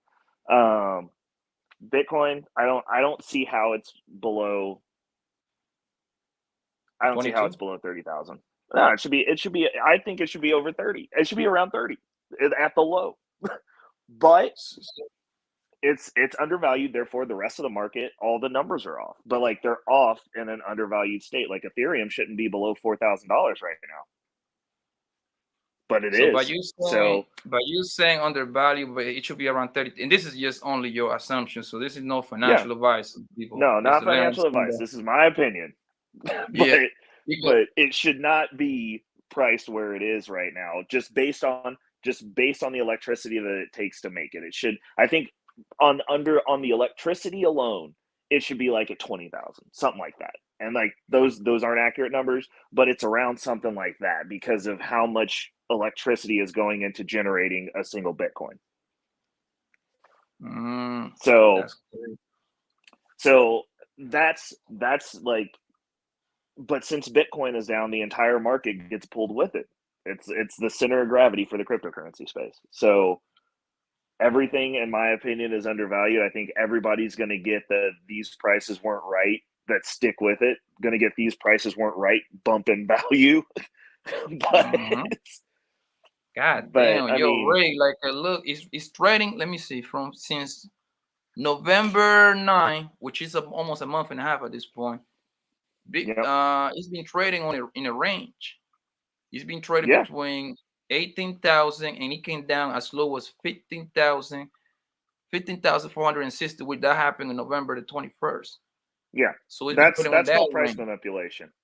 Yeah, you can tell. This is I know, like it literally, like they have a cap, but the deal is you've got a lot of people with a lot of big money that want to get as much of it as possible for as little as possible. And it's easier to scare out people who are retail investors at this point because we have zero regulation in the space. So it's the Wild West. So you can't go to jail for price manipulation in crypto right now. So what you're seeing things that are happening like within the trading market. The only information that I really take in are global macroeconomic moves. So like I'm looking at companies using Bitcoin as legal tender, countries buying Bitcoin to use it to back their currency because the dollar valuation is screwing them so bad that they're like, we don't want to deal in this anymore. We want something else. All of those things are happening while this price manipulation is going on. Yo, this chart looks nasty, bro. God, it does. Look, from the highest, this happened a year ago on November 8th, 2021. This joint got to 69,000, bro. And this shit has become this is an ugly ass downfall, bro. From 69 to 16,800 right now. God damn. Yeah. That happens every 4 years, man. So this is a big net pattern right here. Okay. Yeah. Because you see, I'm learning how to read charts now. So if you take that and look at the like Bitcoin from, I'd say, actually, honestly, this pattern repeats every 4 years. Every single halving, you'll get this chart, basically. On what chart? In some form of. Like if you go 4 years prior, and spread that chart out, it's going to look very similar. It'll just be less because there was less money in the market because it was smaller. Okay, let me go the year chart. Let me do it by quarters. Because the strategy that I'm learning, I don't know if you're familiar with the strat strategy when it comes to stock. It works for crypto too. It's all about price action. Mm-hmm. So you get straight out of price action. That's it, man. Okay, you the indicators kind of make you lose, kind of like you make you lose a lot of money because indicators are the lagging indicator. Most indicators are lagging. Yep. See what I'm saying? Yep. Yes.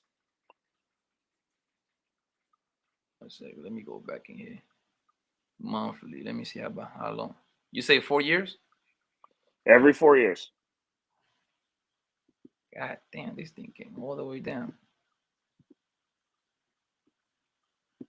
I'm on the monthly charge. Yep. So let me see. So I'm on May 17 right now. Oh yeah, I see it. Yeah. Right. And so, like, you about to see that ramp go up. But look, one thing I learned about the stock market is stock market prices got memory. And he over here shows me that every year, for some reason, the last quarter, which is the last quarter is usually October, November, December, the prices always go down. That's what I'm looking at. Look, I'm on September. It's red. This is 17, right? Look, red. Right. I don't know if you can see. Can you see the mic? I mean, can you see the mouse moving? Okay. Yep. Yeah. So December red. This is 17. I'm in 18, right? Red, right? So let me go to the next year. September. Oh no, it's changed over here for the 20th. Oh, but then again, it's another thing that we got to take in consideration, though. The pandemic threw everything out of whack. Also true. Yes, the pandemic threw everything out of whack because those stuff. I mean, on March of 2020, that's when it was the pandemic was announced, and the stocks came down to the floor. Like I'm talking about Apple stock. You can get Apple stuff for like as low as $32, something like that. Oh yeah. And then the same year, that thing got like it feels like the stock market got on steroid, and that shit shot the fuck up, bro. And now it came down. Everything is down, bro. I lost a lot of money. That's how I learned the hard way. Well, you know why all the prices went up for everything, right? Because the government started printing money and buying assets to keep the prices up so that they wouldn't collapse. Which is why everything's costing more now, because the government put a bunch of money in the system. And if you make a bunch more dollars, then the dollars that we have become less valuable. So the price on everything goes up.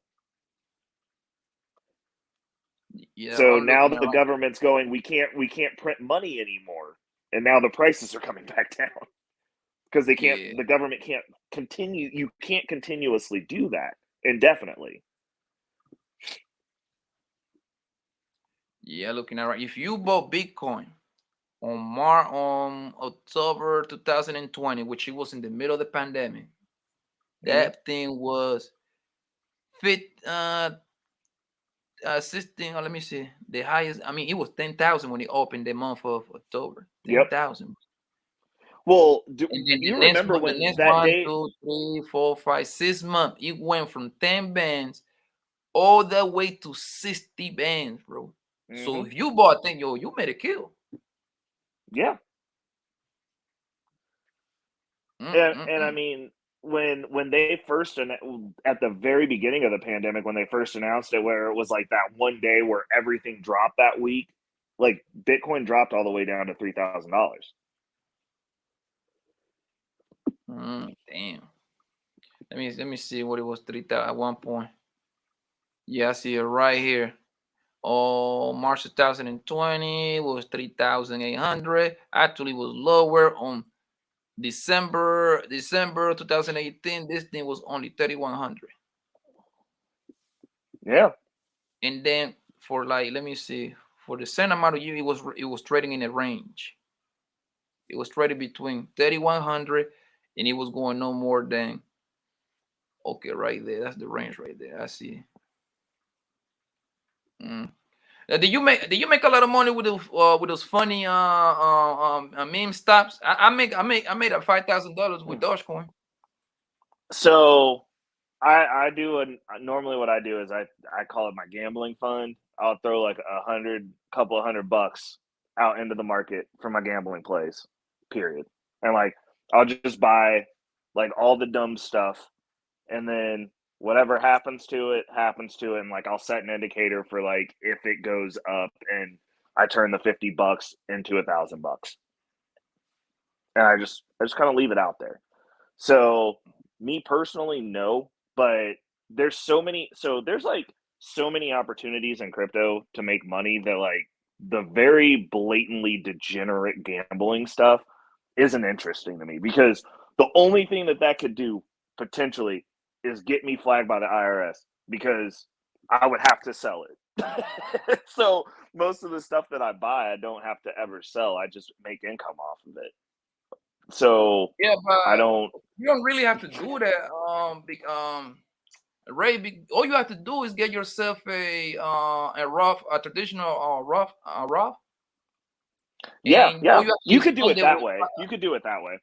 Yeah, all you have to do is just fund it with how much it's like a annual funding. You cannot put on more than $6,000 in it, I believe. But it's tax free. That's free. So let's just say you start a Roth, right? And the crazy part, I'm telling you the advice, but I'm not even doing it myself. That's one of the things I got to do. I'm trading with a straight up account. You can put in $6,000, but let's just say if you put in 6,000 in it, and for some crazy reason your account, you grow your account, you start trading back and forth, and let's just say you get to 50,000. It's 50,000. You don't have to pay tax on it. Now, if you want to take the money before, you pay a penalty, but the penalty is not that bad. That's a good thing about the Roth IRA. Yeah.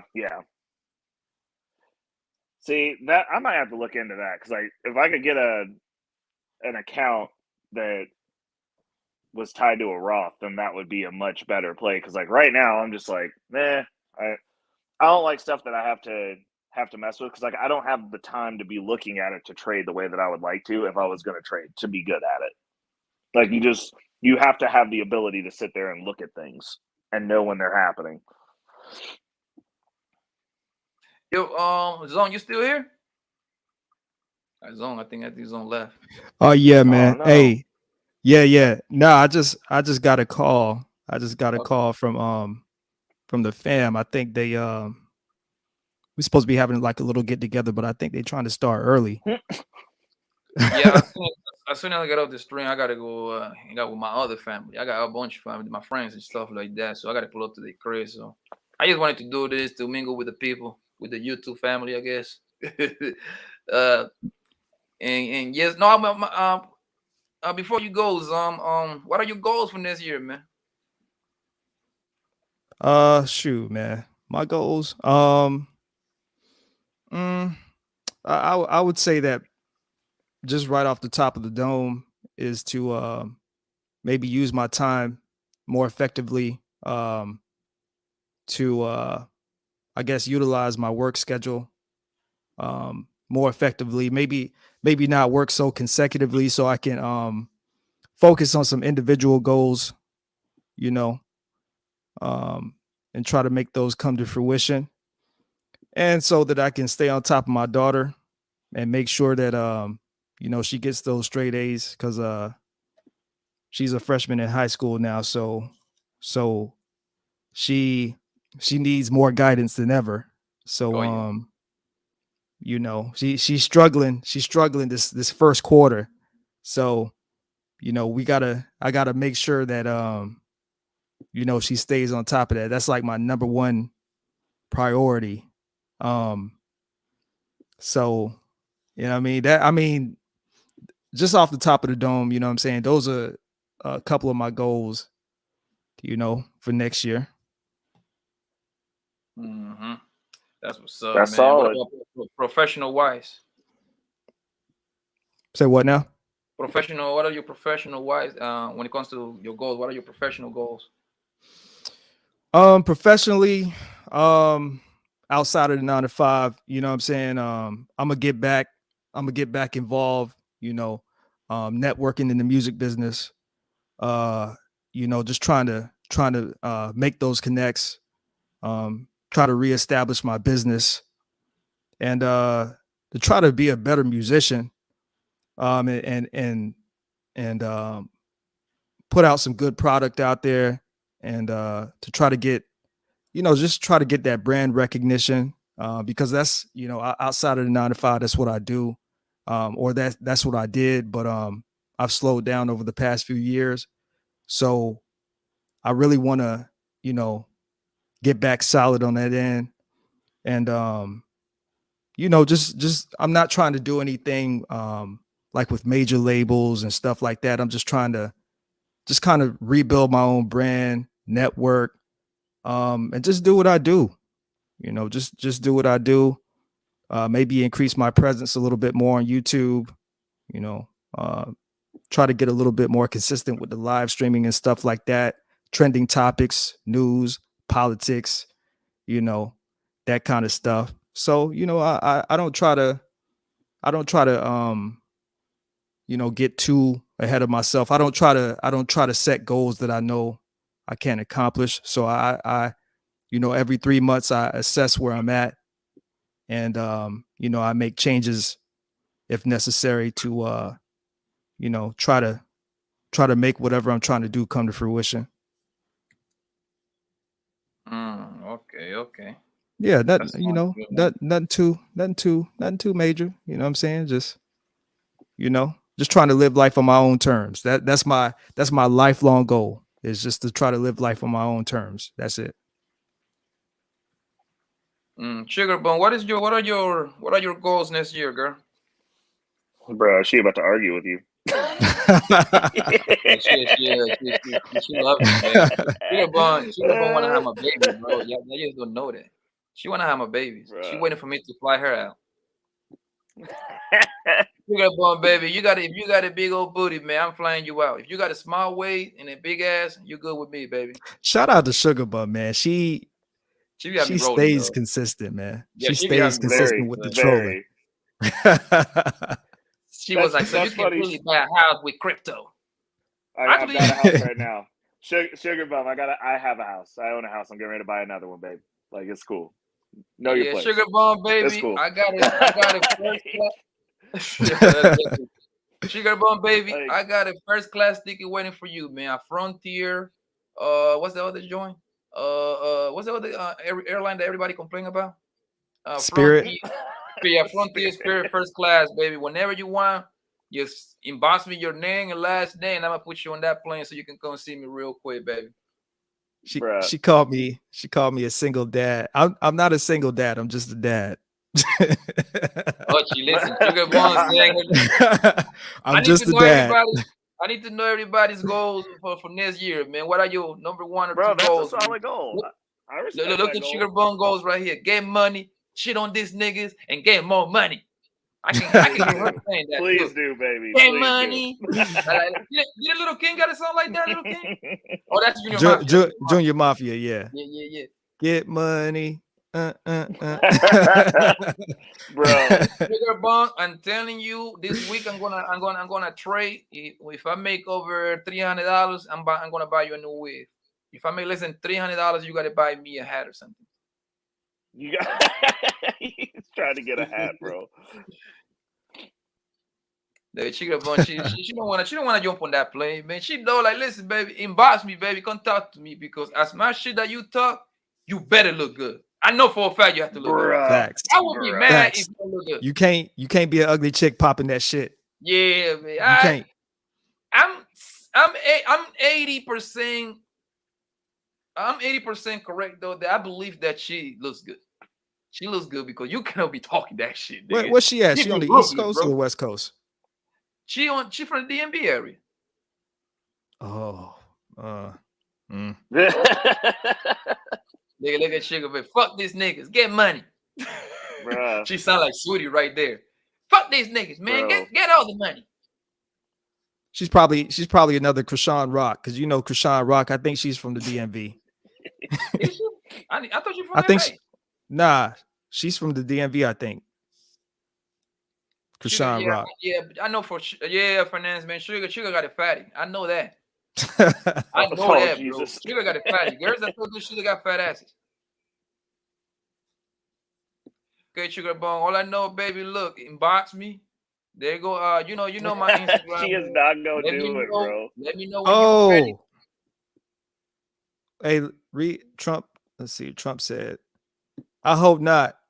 Sugar Bung is a dude. It's a gay terminology. Oh man, Bro, bro, bro, bro. Oh my! I Well, hope. in that I case, hope not. I hope no, not. but hold on. No, don't worry Bro. about it. I ain't tripping. I ain't tripping. Sugar Bung is a nigga. Listen, hold on. We on YouTube, right? So this is what we're gonna do. We're gonna make a disclaimer. We gonna make it. We're gonna put a I don't wanna be- copyright disclaimer. Where did it go? This is a fair. Matter of fact, let me do this other one. Fair use. This is a fair use. We didn't know. Oh Well, my let me. God. I'm gonna take this laws by myself. I didn't know. Fair use, and talk about fair use. So if Sugar Bung happens to have if Sugar Bung is a chick with a dick, I didn't know. It's fair use. I'm fair using, so it don't count. Y'all cannot So it copyright. Y'all don't cannot count. copyright strike me. Yikes, man! Now that I think about Bruh. that name, Sugar Bum. Yeah, man. See here. Now we going down some rabbit holes, bro. It's Sugar they, Bung is a it's female, they, bro. it's No, they, them. Bump cam impossible. up. It's impossible. Bruh. She's a female, bro. It's impossible for men to talk like she does, bro. It's impossible, bro. I just do that, man. Hey, I Bro, don't know now. Some of these sugar bums talk a little bit saucy now. Yes. That's a girl. That's a girl. And she, I hope She so. better be a good looking girl. She better look. She better look like motherfucking Ruby Rose or somebody like that. She better look like Ruby Rose or Kelly Rowland. She got to be up there. Because I mean, you look like fucking literally, Precious Sugar Bone, we're gonna fight. That's what I'm saying. bro. I gotta fly you out Spirit first, and then if you look good, I'm gonna upgrade you into a Delta flight on your way back home.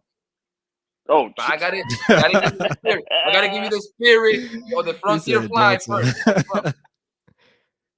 She's a free fly. Shit, I take it.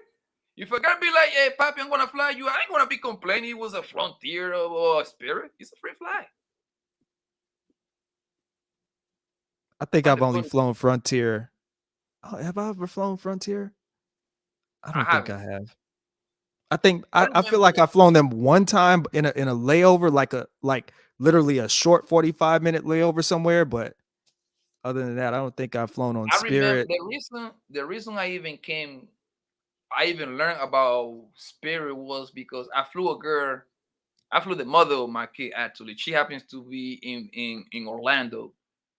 And I was in Miami, so she wanted to come see me. She didn't want to drive. It's a 4.5-hour drive. She was like, I don't want to drive. I don't want to drive by myself. Sound like fuck it. So I went to Travelocity real quick, bro. And I saw a plane ticket for $20. I'm like, shit, $20. Fuck it, I'ma book that shit. I book it, and then she was like, she didn't complain. She was like, well, when I got to over there. When I got to the airport, they made me pay for my little check-in bag, this and that. So the $20 turned into like more like $60, $70. She like, which is still cheap. You see what I'm saying? Right. Yeah. But then somebody else thought, but then again, she wouldn't notice how bad it is because that flight from Orlando to Miami is literally like 30 minutes. You don't even get to sit down. Most of it. That's how fast this shit is. Like you go into the plane, that should take off and you land it.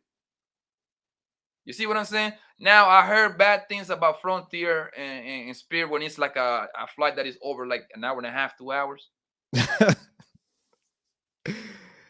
That shit be hitting the bankhead bounce midair. That's what I be hearing. Like, yeah, I was like, and then I remember this other girl. She pulled up. She came see me and everything. She flew on that shit. She didn't say nothing. That's what I'm saying. Like it depends how long is the flight is. I know, but most people. You know what it is, bro? Most people, as soon as they hear Frontier or Spirit, and they automatically think cheaping. And a lot of people don't like to associate themselves with cheap brands and stuff like that. Man, like listen, the chicks that that I went to high school with and grew up with and everything like that, like they weren't fortunate to and I'm from South Carolina, so a lot of children, you know what I mean, a lot of kids growing up, they never even been to the beach, and that's like a 4-5 hour drive from where I'm born and raised at. So what I noticed is probably about like maybe 7-8 years ago, um I noticed a lot of chicks, they was posting you know, them taking trips and shit, and they was posting pictures of them on Spirit flights and shit, but that's because they were never fortunate enough to go on vacations and shit when they were children. So to them, it's like they get there how they get there. Mm-hmm. You get what I'm saying? Like, so Hell yeah, yeah. man. Like I said, man, listen, if my man Zone is kind enough to be like, hey, Papi, man, I got a free flight for you, bro. It's a Frontier. Guess what I'm gonna do? I'm gonna take it with a smile in my face. It's free. Shit. Yeah, I take it too. To me, what I'm trying to say is, I don't care as long as he gets me there. You see what I'm saying? Like you can take off on Delta, and to be fair, I never flew Frontier or Spirit. I never did because most of my flights be long as hell. Like I be going to the East Coast, and I don't think the East Coast Frontier go that route, those routes. Nah, they don't go that far. No, I think they do, but they do like a whole lot of small layovers. Yeah, like layovers and stuff like that. Yeah. And the way I pick my flights, though, I need a direct flight, bro. I cannot do all those layovers, bro.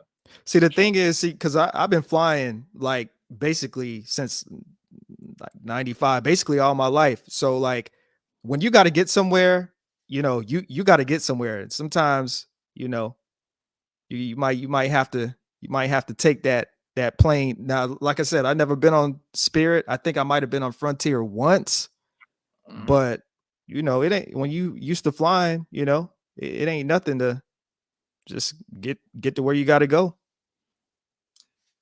Hell yeah, man. All I know is, and you know what? I'm gonna try that. That's gonna be one of my bucket lists for this year. I might just because I'll be flying to Vegas. You know, we're close to Vegas. Like driving for me, it takes me like 3.5-4 hours. Yeah. So what I'm gonna do is I'm gonna fly Frontier, and that flight is literally like what, 30 minutes, maybe the most, 40. Yeah, so probably about an hour and a half. Well, my friend fly to Vegas, so my friend Lacey. So I've been in Vegas like 33 times, bro, and all 33 times I flew. I mean, I drove over there, back and forth, because I need a car when I get there anyway. I've flown to Vegas. Oh, you lazy. With my pops. No, well, I didn't pay. This was when I was young. With my pops, we took Southwest over there from Phoenix. I think that flight was like it feels like it was only about like literally an hour and 5 minutes. Like it was so quick. It was one of those flights where you literally, like you said, you barely sit down. It was that quick. Oh, okay. Yeah, I'm gonna do that this just to mess around, bro. I'm gonna just go and fly over there. But yeah, you know what, one thing I hate dealing. I mean, I like traveling, but I hate the whole dealing with the airport thing, bro. If I can avoid it, I would. You know what? You gotta be at the airport like a whole hour and a half, 2 hours in advance, and you gotta just mingle around. You know, airport food, that shit nasty as hell. Well, it depends on the airport. It depends on the airport. Like Atlanta Airport, you know, Hartsville. That's a nigga airport. Well, I mean, you're gonna get some good food. You're gonna get some. Sky Harbor got some decent restaurants in there. Hell no, man. I hate Sky Harbor for the bars. They got some decent bars to drink. I like to fly drunk as hell. That's me. Well, and to avoid, like what I do when I fly is I just fly at night. So I try to either get like the earliest flights, like, you know, like 5 a.m. or I try to get the latest flights like around 10, 11, midnight. That way, when you get to the airport, you're not dealing with traffic like that. You're not really dealing with foot traffic in the airport. So every time I've flown, whether it's from the west to the east or east to the west, it's literally been at night. You know what airport I like to fly?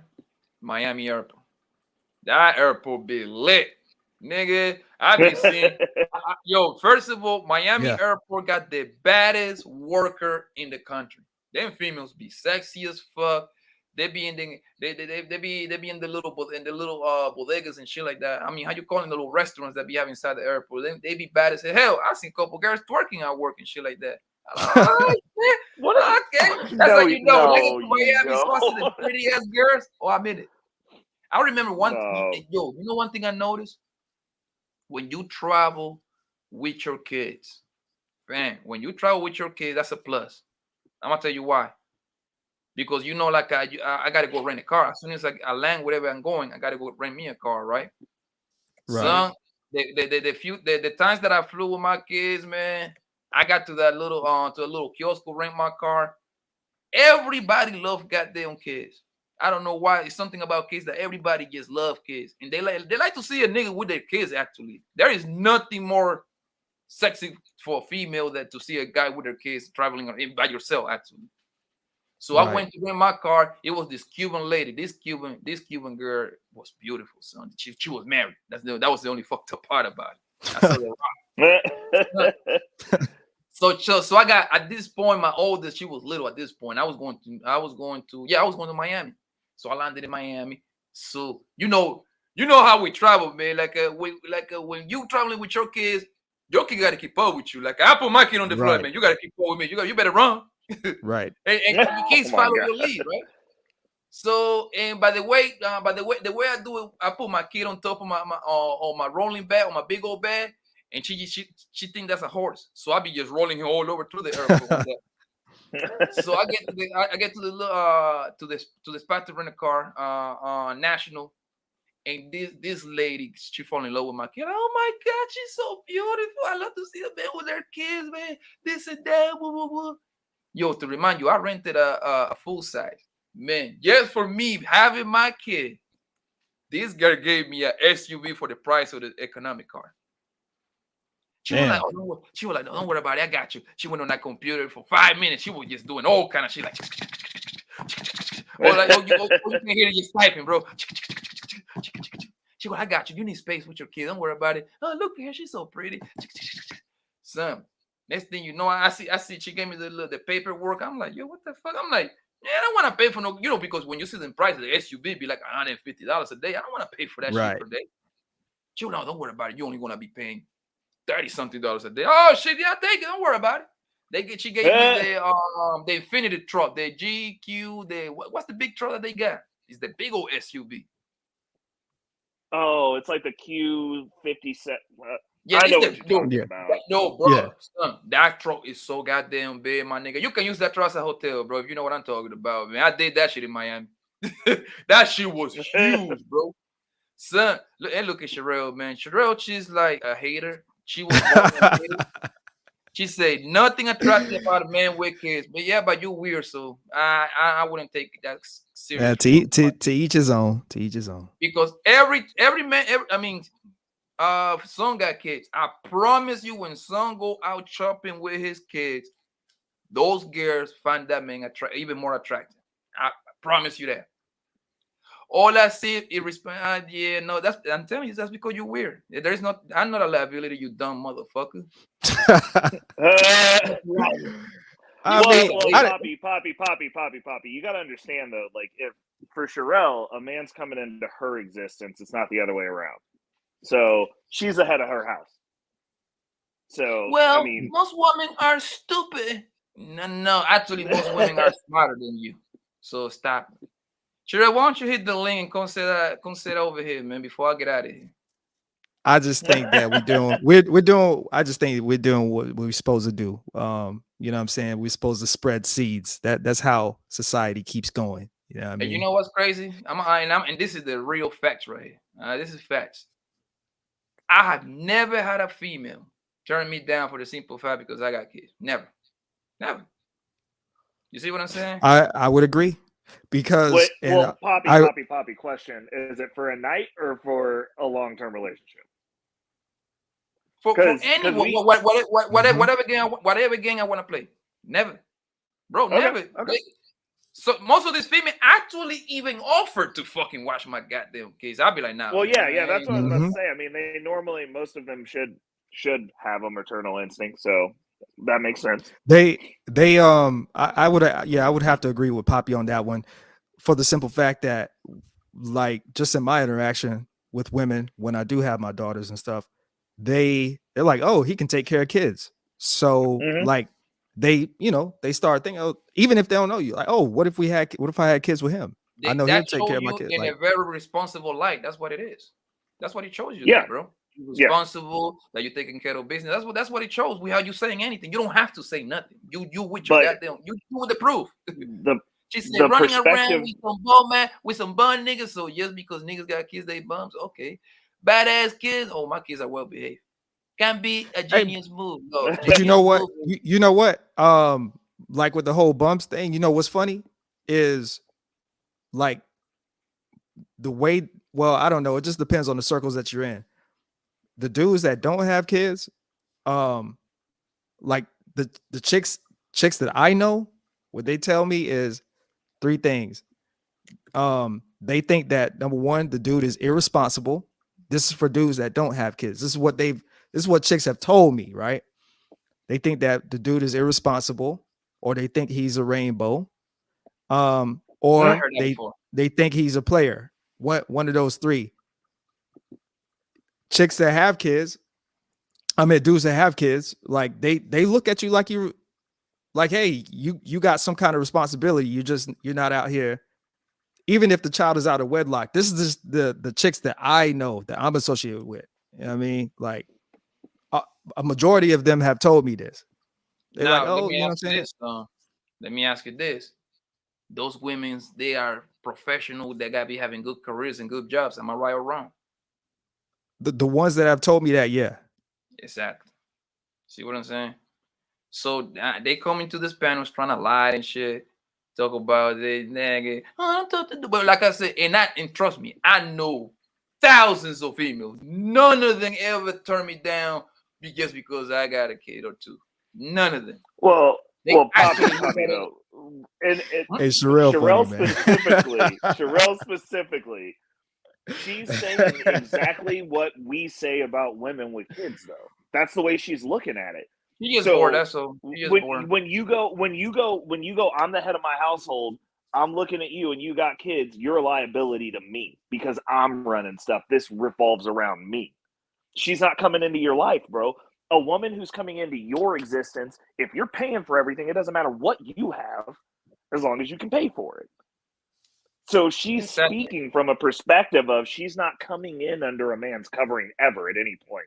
She's going, I will pick a man from the man tree and bring him into my existence, and I'm paying for this shit. I disagree, Ray. Sherelle, she just need a strong, a nigga that tell her, shut the fuck and go sit down somewhere. and telling you, listen, when you gotta fight fire with fire, bro. I know, I deal with girls like her, bro. Trust me. They all that persona, that tough shit, that she go out the window when the monster's in front of them, bro. I'm telling you, bro. All my kids, bro. All my kids. You know what? For me personally, I don't think that there are tough women. Personally, I don't. Even if they try to put up a wall, or they try to make it seem like, you know, they're not messing with dudes, or I don't believe in tough women. I just don't. I do. There's some tough women out there, but they play that tough shit with everybody. They know how to turn it off, turn it on. That's all I know. I can see that. I've seen that before. The only reason I don't believe in tough women is because the majority of women, regardless of how much they scream, you know, they're strong and independent, or, you know, whatever, they want to be with somebody. Still today. Still.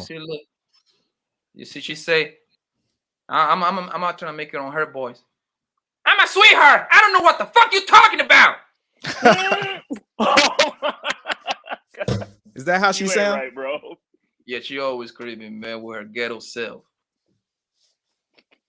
A man says kiss, I say access denied. She lying because her last boyfriend had like 4 kids by 17 different girls. That's a lot. Sherelle, is that how you sound? Wow. You sound like that, Sherelle? She doesn't sound like that. And then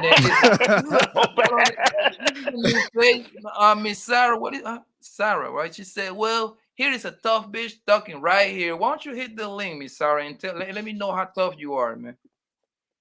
I Oh, mean, here we see go. this. I mean, see, this is the thing. Like, they can say that, but like, if we're in war, right, and she gets wounded, I can carry her. But if I get Bruh. wounded, you're talking about 185 pounds right here. I mean, I doubt that I can really depend on her to carry me that far. She'll probably have to No, you drag don't me. understand. The warrior queens, if you get wounded in war, she's just gonna scream at you and tell you it's your own fault you got shot, bro.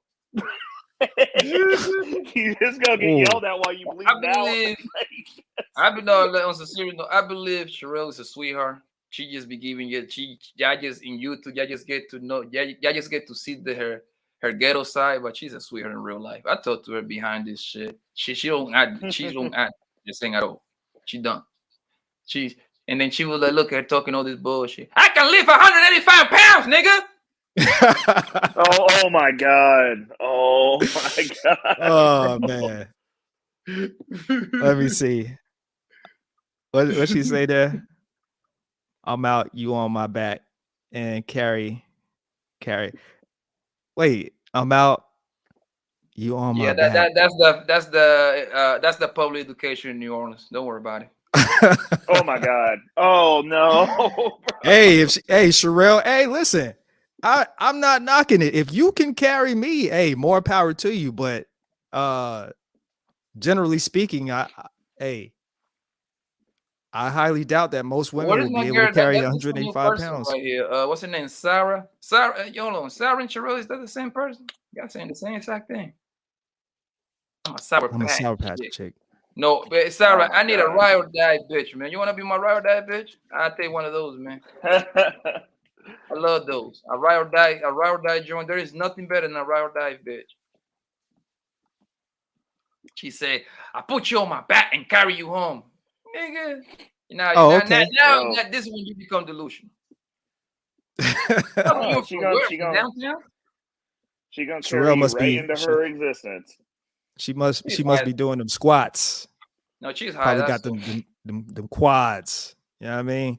Hey, if you can do it, more power to you. But it's like I said, you know what I'm saying? I highly doubt it's a lot of chicks that's gonna be able to do that or willing to do that. Look at Sugar Bone talking shit. She said, Trump, sing a cash out. I might come up. Well, she ain't Sugar gonna Bone, I come want up to for shit, interview bro. you, baby. I want to be able to. I want to say what the name of the live stream is gonna be. The life of a troll on these YouTube streets. What it takes to be as good as you, because I ain't gonna lie to you. You are good. You be having me rolling. Even when you roasting me, I'll be rolling. I'll be laughing. Yeah, but like man. I said, you gotta come up, Sugar Bone. You gotta come up, baby. Nah, get the link. it ain't never gonna happen. She said, I think I seen earlier in the chat. She said she'd be on Platinum Elite streams. She said she came up over there or something like that. So I'm gonna have to look out for his We got to lives. do some research now. Yeah, we that's a homie. Yeah, she lying. Yeah. I don't see all his streams and all that. I mean, you have to be a monster to catch up with everybody live stream shit like that. This is like a full-time job. You start doing some shit like that. Hell yeah. And she said she on here as a career though. So, and she doesn't do OnlyFans content neither. She got real upset about that when that was alluded. So, she work at the strip club, bruh. So she get Sugar Bump. You get paid for being a troll. Yeah, she work at stadium.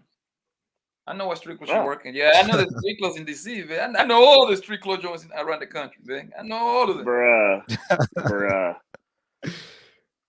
Sugar Bone, tell them what street club you work at, baby, in the Baltimore, Virginia, DC area, so they can come see you.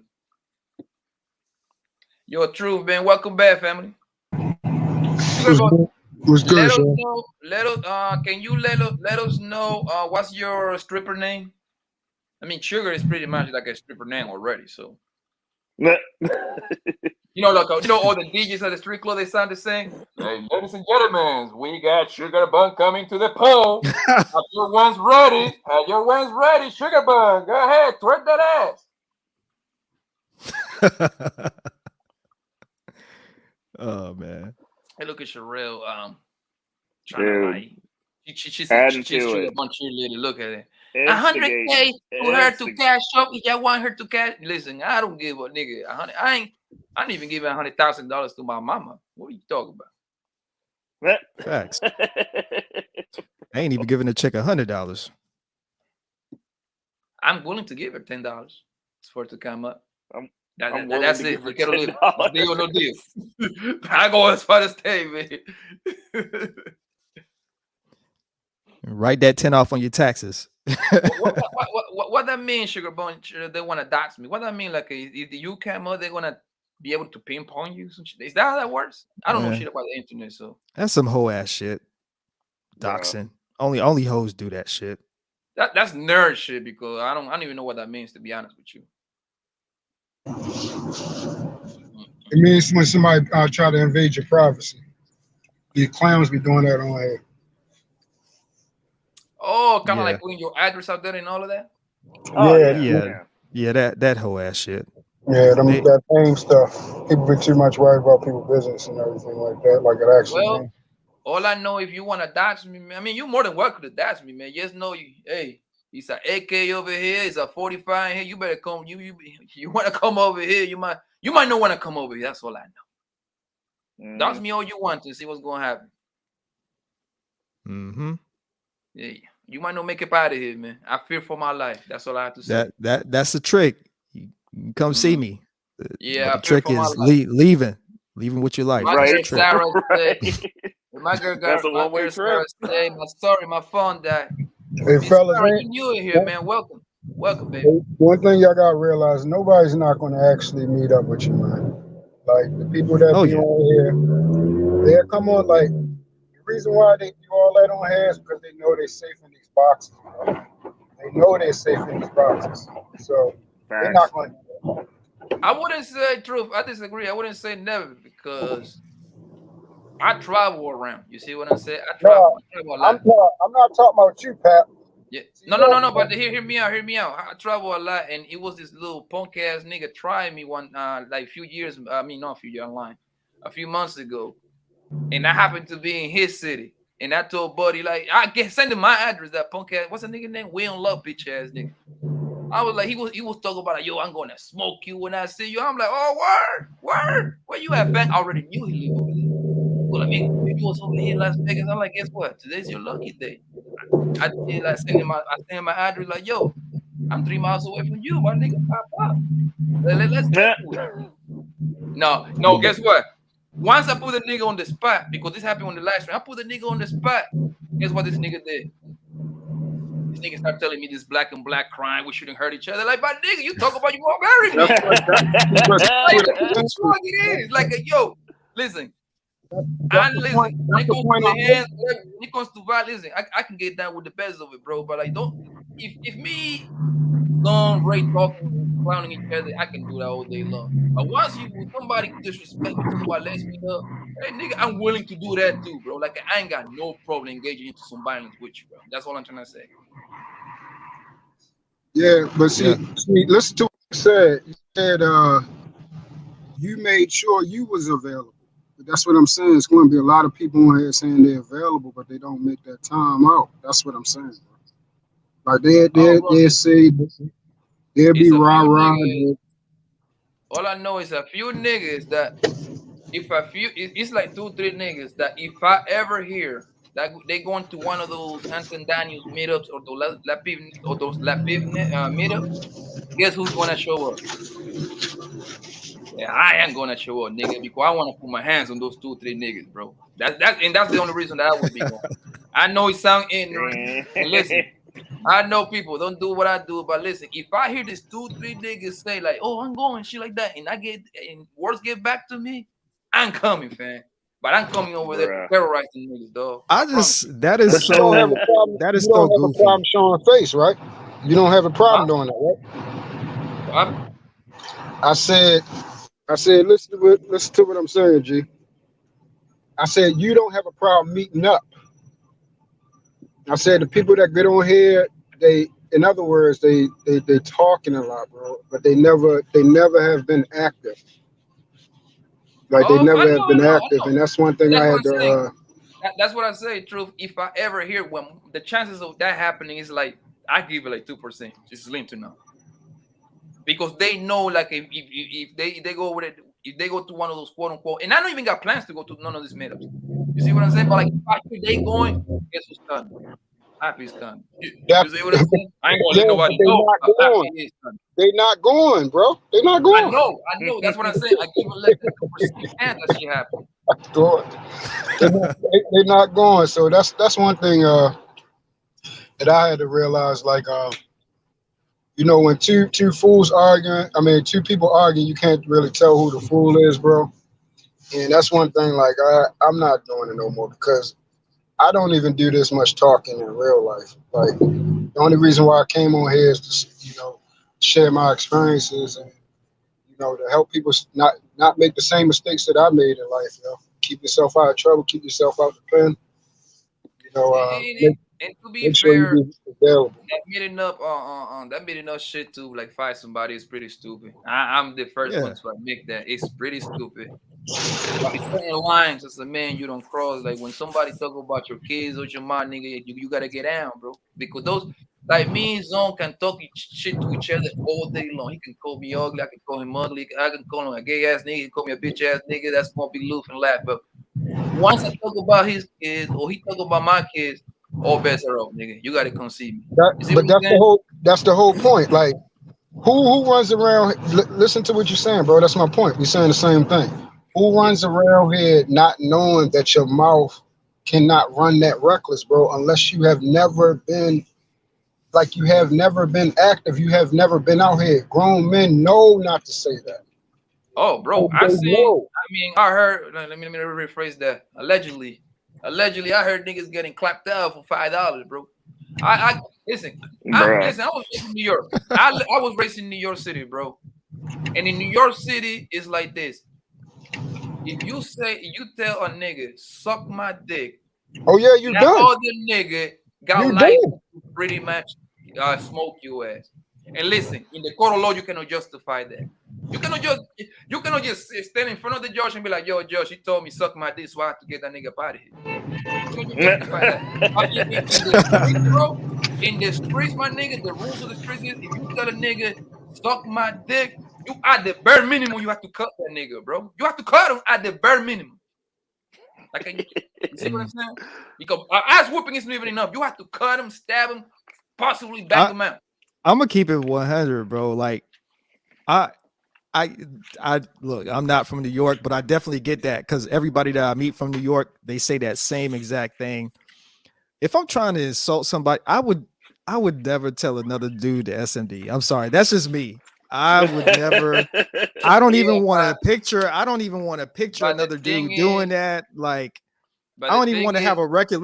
Because, like, let's say if I just make it big one day or something. I'm doing an interview on MTV or whatever. Some bum ass nigga gonna be like, "Hey man, that nigga gay, man. He told me to suck his dick, man.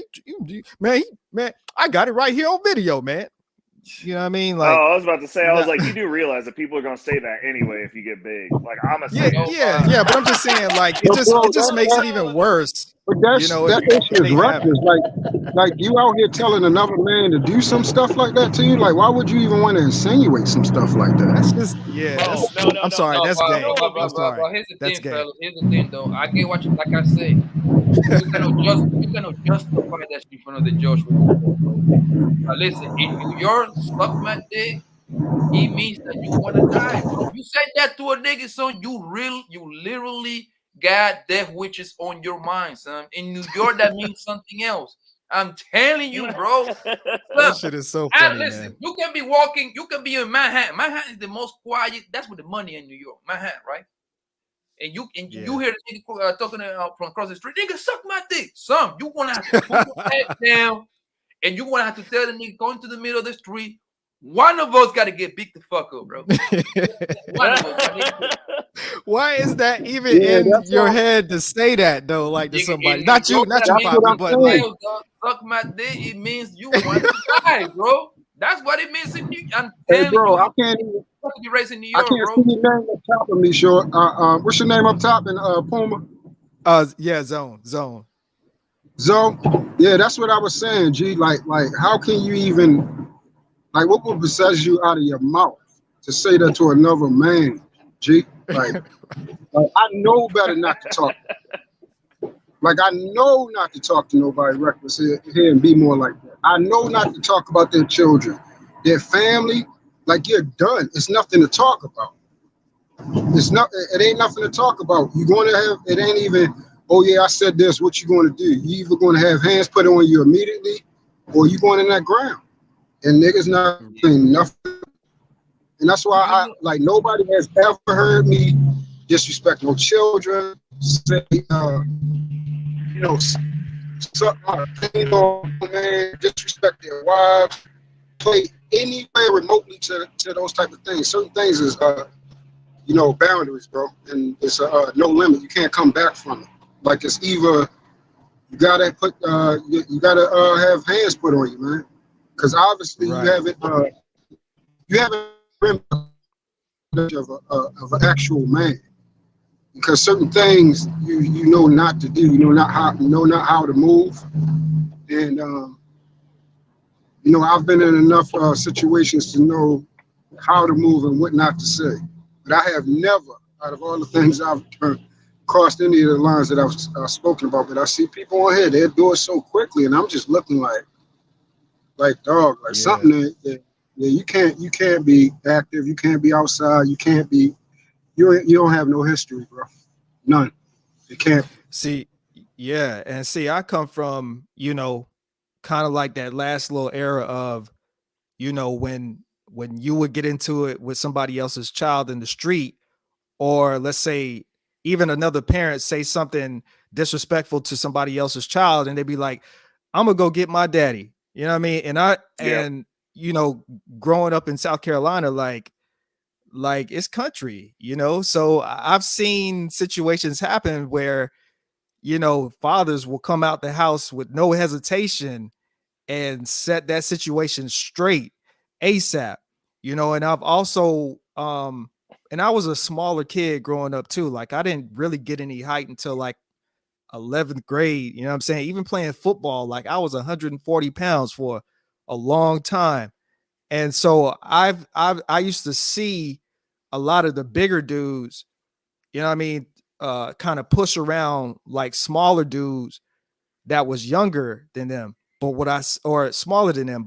But what I noticed though is the smaller dudes, like they always had like a bigger brother, or they literally, I've seen it so many times with the little dudes, they clap back at the big dudes at the least expected times. And so what I grew up learning too, taken away from those situations, is you never underestimate anybody, big, small, smart, stupid, you know, you don't, because it's so easy for something to happen unexpectedly at any time. Like, I've seen it so many times where you would have never thought that this person that was talking all that shit, you know, you know what I mean, the little dude just come through and you know what I mean, stab him up real quick or set him up. You know what I mean? Like, I've seen that so many times. So I just be looking at some of these guys online like, y'all are insane. Like, Yeah, y'all bro. crazy, man.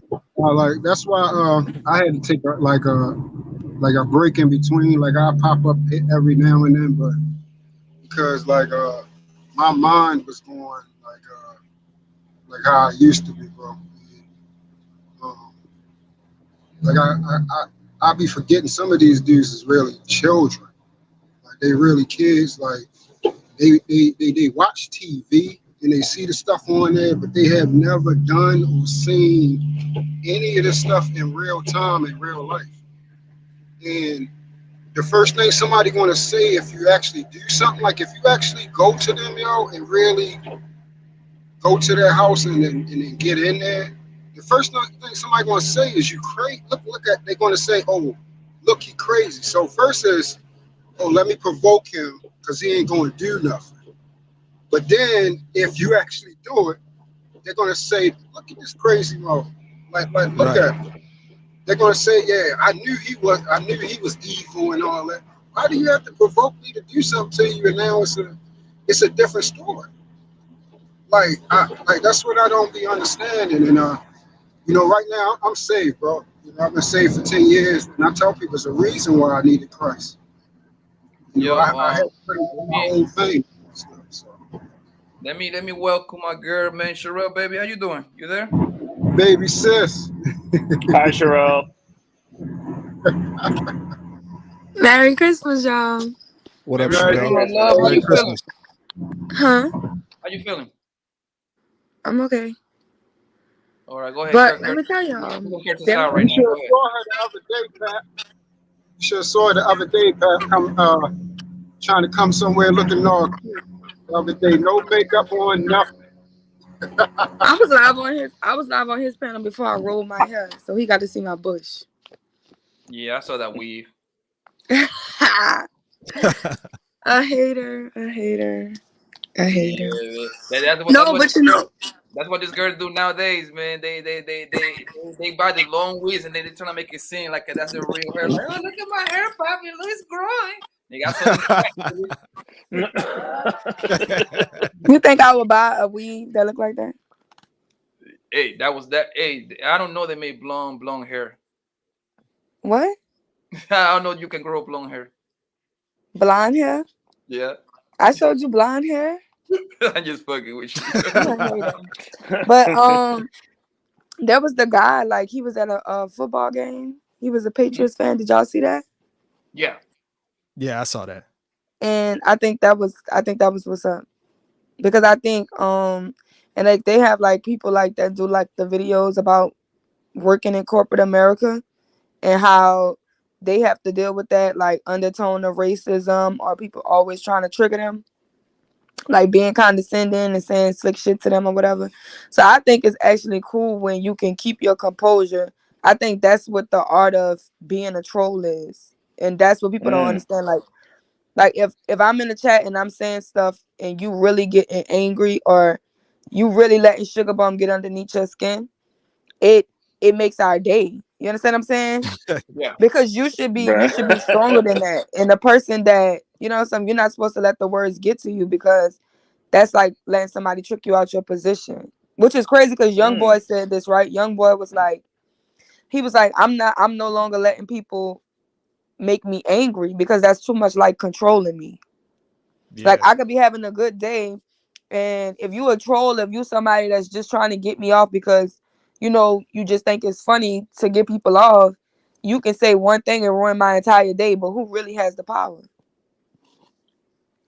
So that man could have went off because the lady was like all in his face, talking shit, calling him all type of names or whatever. But he held his composure. It went viral.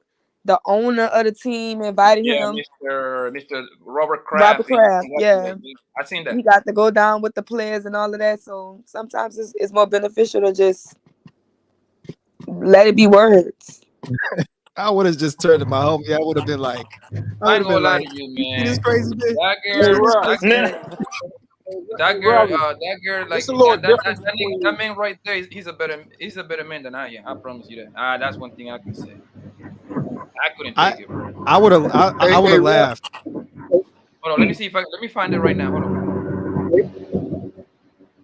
Hey, Ro, you know, nobody should get too much. I mean, you know, the daggone trolls. They, you know, when I first got here, I had to try to understand what that actually was, and you know how they move. But trolls don't bother me, and pretty much nothing else will bother me because I realized,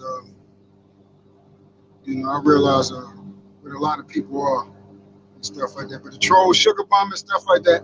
Man, if you don't laugh at the stuff that Sugar Bum be saying, because she is She's funny as hilarious. hell, bro. Yeah, I'm if you don't telling you, laugh bro. at that, Even when she making fun of me, I be laughing, bro. Like she yeah, is funny as shit, yo. I like the yo, troll. check this out, because I actually asked her a question, like, because I wanted to see if like she just be trolling or she ain't really F with me, and I asked her a real question. She said, no, I don't think you're a bad person and everything like that. But and then she said at the end of it, F you. So everything is all. So it's All right, all. one second. We're gonna watch what Sherelle was talking about, man. Watch this real quick. Hold on. It's real short.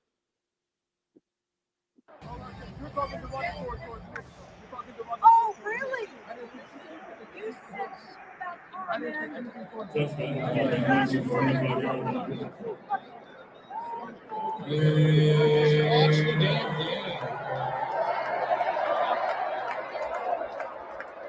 no.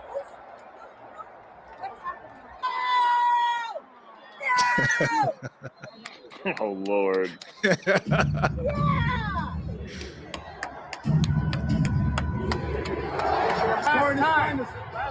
In Las Vegas, Nevada, a Raiders fan allegedly got enraged at a Patriots fan in attendance because he supports his team, which then led to this man joining the fray of discourse. The man, who may or may not be intoxicated, appears to strike a more threatening tone with, "You got it, then caps it off with, "Watch your mouth." Fans behind the camera laughed at the nonsensical ways of these two throughout.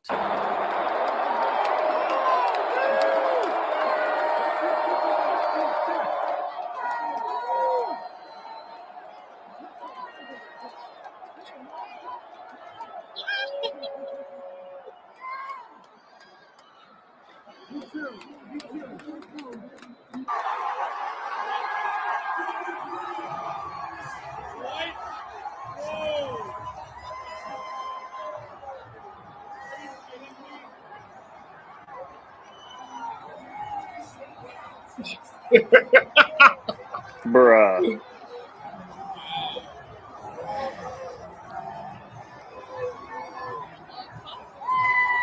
I ain't gonna lie. I would have knocked out her husband though. Her husband would have got it, bro. Yeah. Her husband would have got it. He's a beta male. I wouldn't even. Yeah. I would have violated her husband though.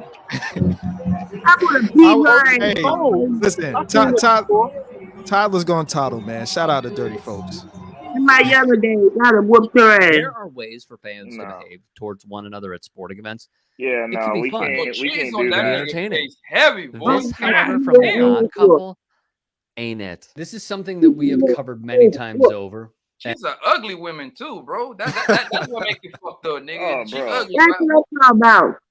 You're Like, ugly ass. If you was pretty, you get like a baby pass, but nigga, you ugly as shit. But look, I'm gonna tell you the real.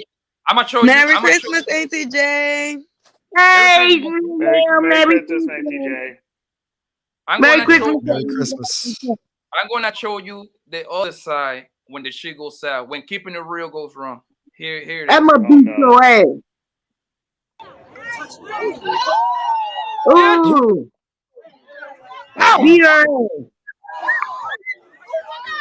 Beat her ass. Ooh, that nigga. He get to go to sleep. Everybody go night night now. And he showed her mercy. He could have knocked her ass out too, right there. So he's full bloody asleep, boy. She hit him first. Oh, yo, he delirious. Bro, he's still sleeping.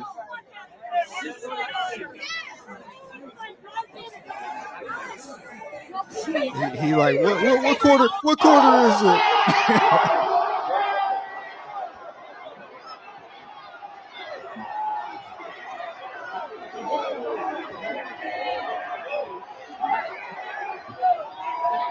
Yeah, that was it. That was the one. That's something bro. else right here. Yeah, I would have laughed.